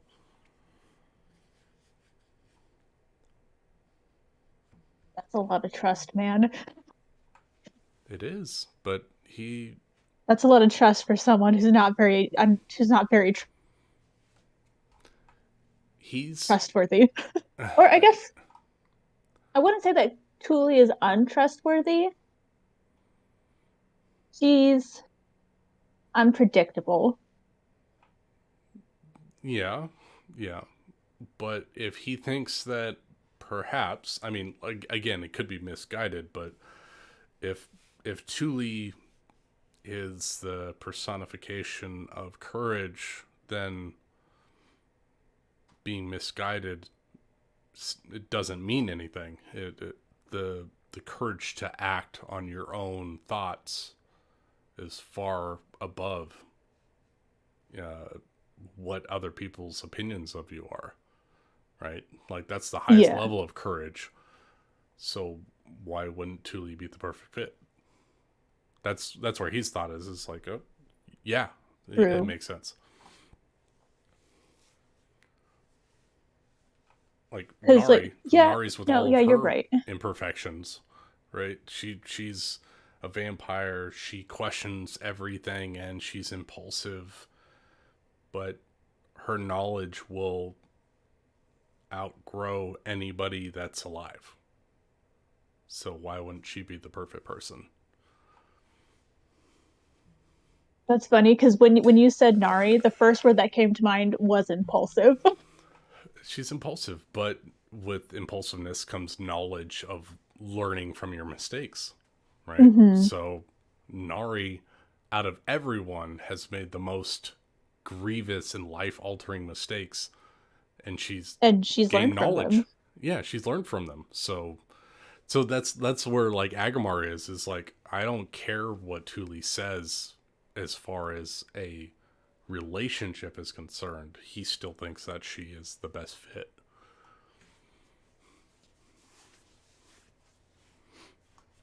And if it comes in weird timey-wimey ways that she rejects Agamar, he would think that she's even a better fit because she had the courage to deny someone of Agamar's power, and he would respect that.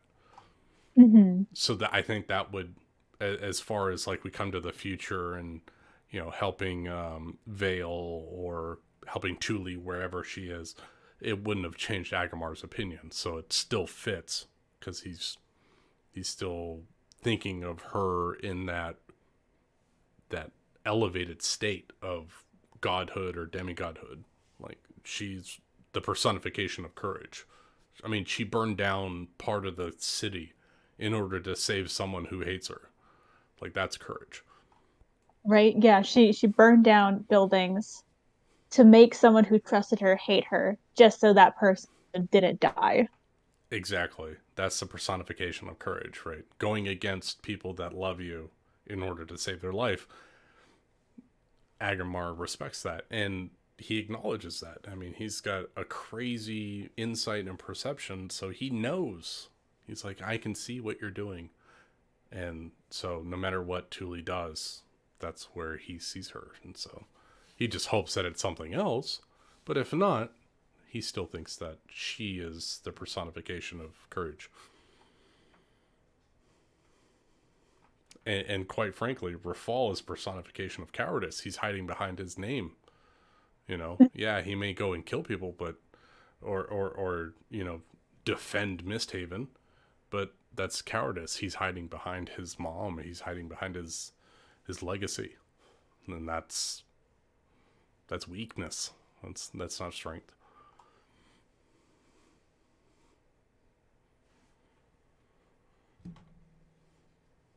Honestly, I love hearing your takes on all of the characters because it's like you really think about this. I mean, I think about it, but not this much in depth. I have a lot of time on my hands, so That's a mood. right. But yeah. I mean, a little alcohol helps, but I mean, it's really up to Ryan because Ryan set it up, and I told Ryan, I told Nick, in our little DM chat that what I do is I take a premise and I modify it and I expand on it. I'm not the seed layer, I'm the grower. And anything that people lay out, I will expand on. And so I expand on it, and it just happens to fit everything that everyone else is doing, and it's kind of fun.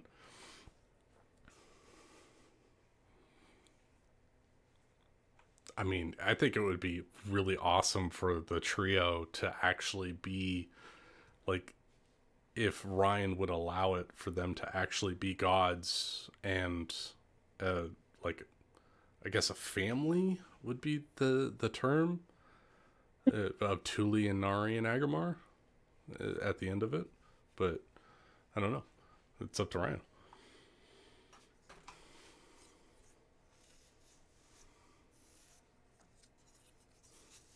That God, you thought about that so much. I have, ever since Agamar came in, which I think was 3 years ago now. I I first wanted him to be like getting his way to godhood or deity status, and everything else has fallen into place, and everyone else says, we don't care about Misthaven, we care about Rafal. And Agrimar is saying, you all care about something greater than material wealth at the end of the day, at least to Nari and Tuli. And that's what he's latched onto. So if you notice, that's everyone else doesn't matter. It's Tuli and Nari at the end of the day.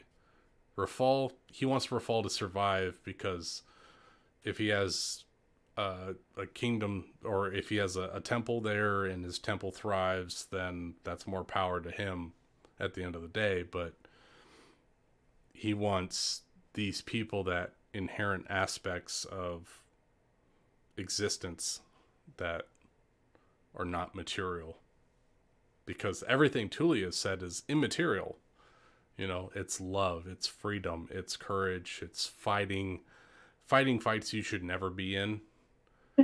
You know, and then Nari is, besides every known right and true answer, to go and explore the deepest, darkest dungeons and wells of knowledge, question everything, accept everything as some form of fact. At the end of the day, you still live and are able to tell that tale to someone else. That's invaluable. That's intangible. And Agrimar wants to hold on to that and protect it. And that's why he does everything he can to protect Nari and Tuli. So, that's... yeah.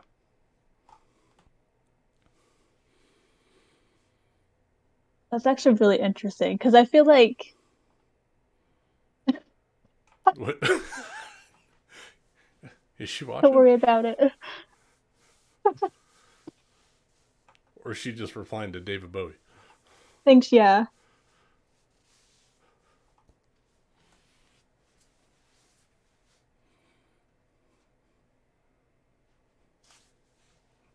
But I think that's really interesting, because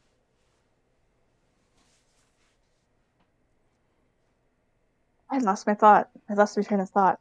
Oh, I don't think Tuli realizes that about Agrimar. I But mean, he hasn't played it off.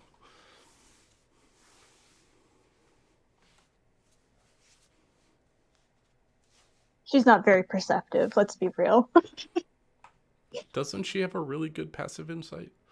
Mm-mm. Actually, you know what? Let me look. I I thought forget it was Tuli's very stats all the high. time. I thought she had like an 18 or 19. Oh, she has a 20 passive Yeah, that's even insight. higher than Agrimar's. Is it really? Yeah, I have But a she- passive insight of 19. But like, her thing is that I don't think she realizes that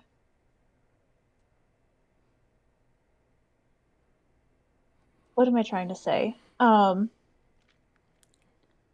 think that Tuli is very caught up on how the entirety of the party, The body. the party.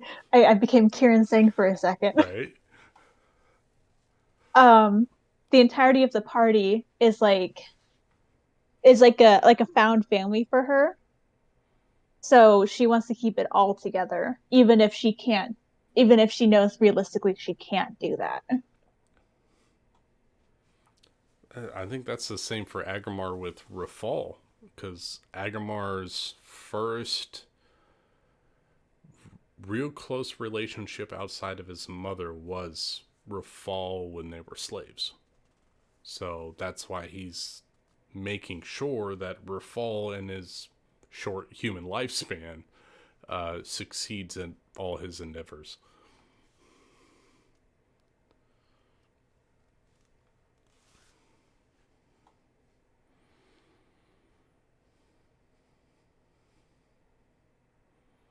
Oops.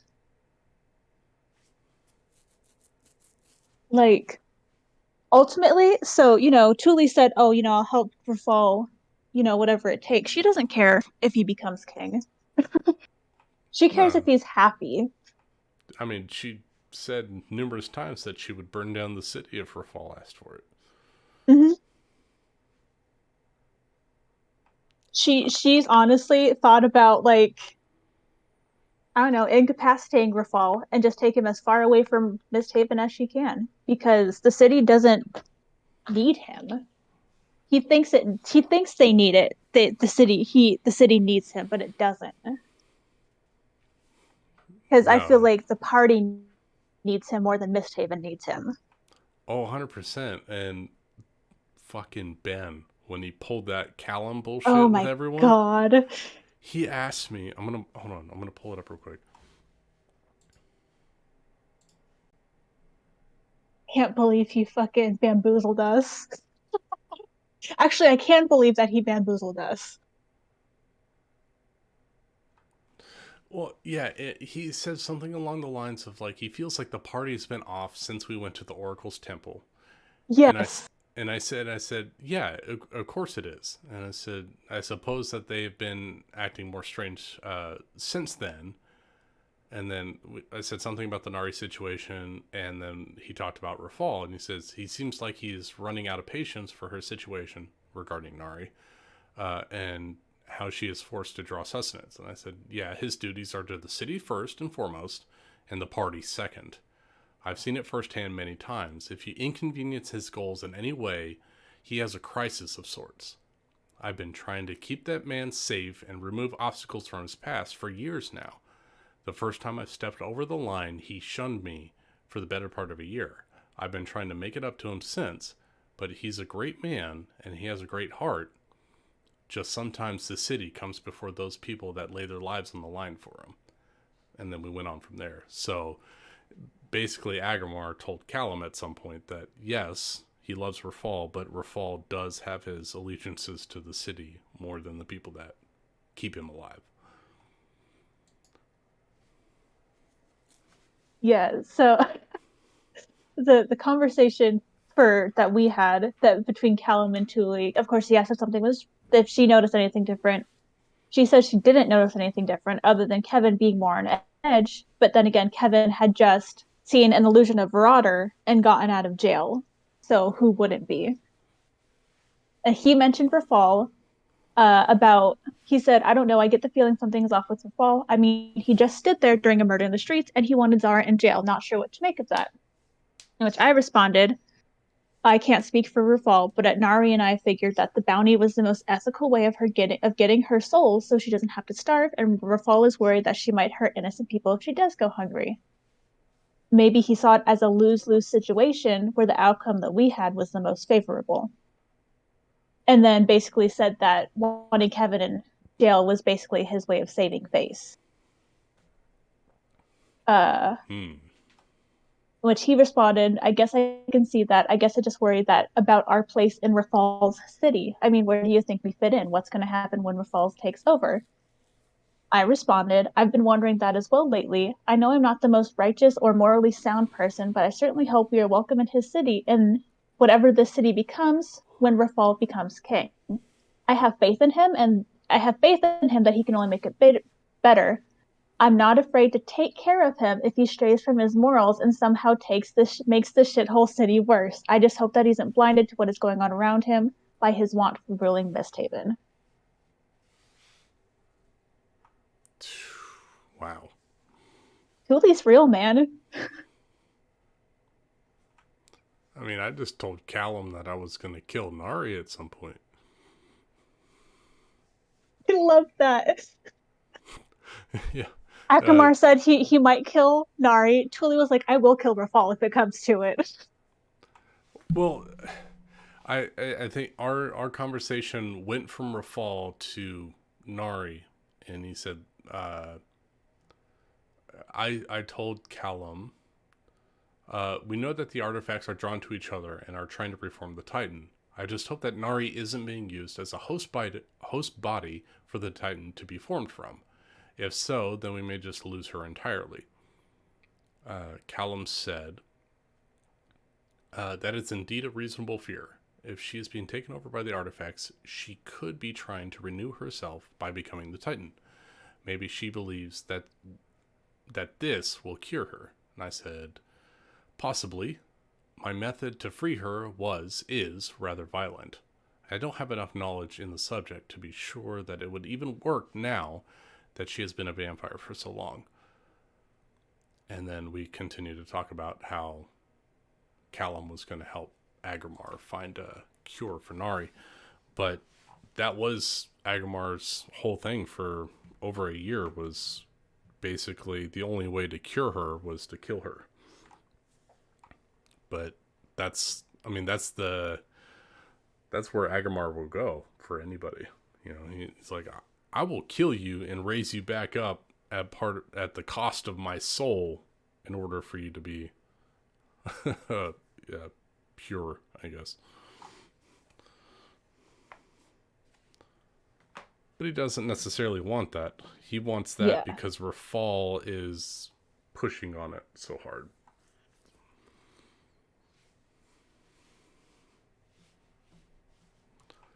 And I think I said this in game. I might have said it at a game, but Agrimar's plan for Nari before Amanda left was, if she got out of control, he was going to plane shift her to his temple on Daganata and make her a guardian and allow her to draw sustenance from the magics of the temple. And that way she could live eternally and then study and be a guardian. I think you said that out of game. Yeah. So that was Agrimar's intentions, and that way she could stay eternal and be a guardian and stay with him potentially forever. If Amanda never came back. Yeah. There's so much going on in Misthaven. I mean, Agrimar is, and Nick points out, he's like, oh, you always go out on rests. You know, always while we're sleeping, you go out and do something. I'm like, yeah, because Agrimar is not afraid of what this world has to offer. His goals are beyond this, and whatever happens here means nothing to him. You know, or as far as like to his physical body.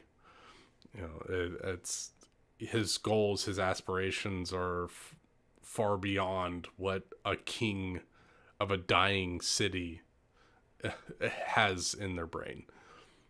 And so he's just like, whatever, okay, let's proceed, and let's move your narrative faster so that way I can get to my true goals. Which is hopefully to have Tuli by his side, and possibly Nari, and live eternity doing cool shit. Oh, yeah.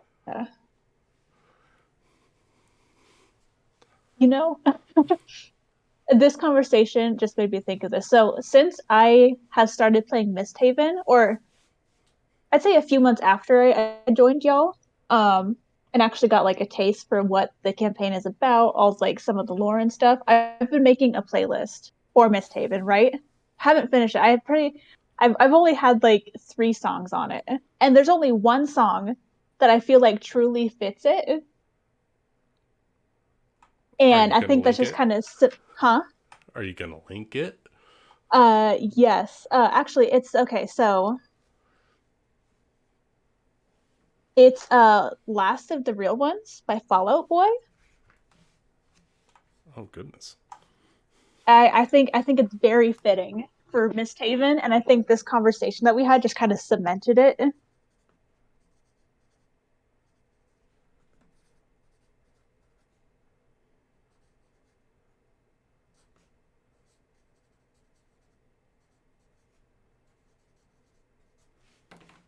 All right, got it written down. I'll check it out.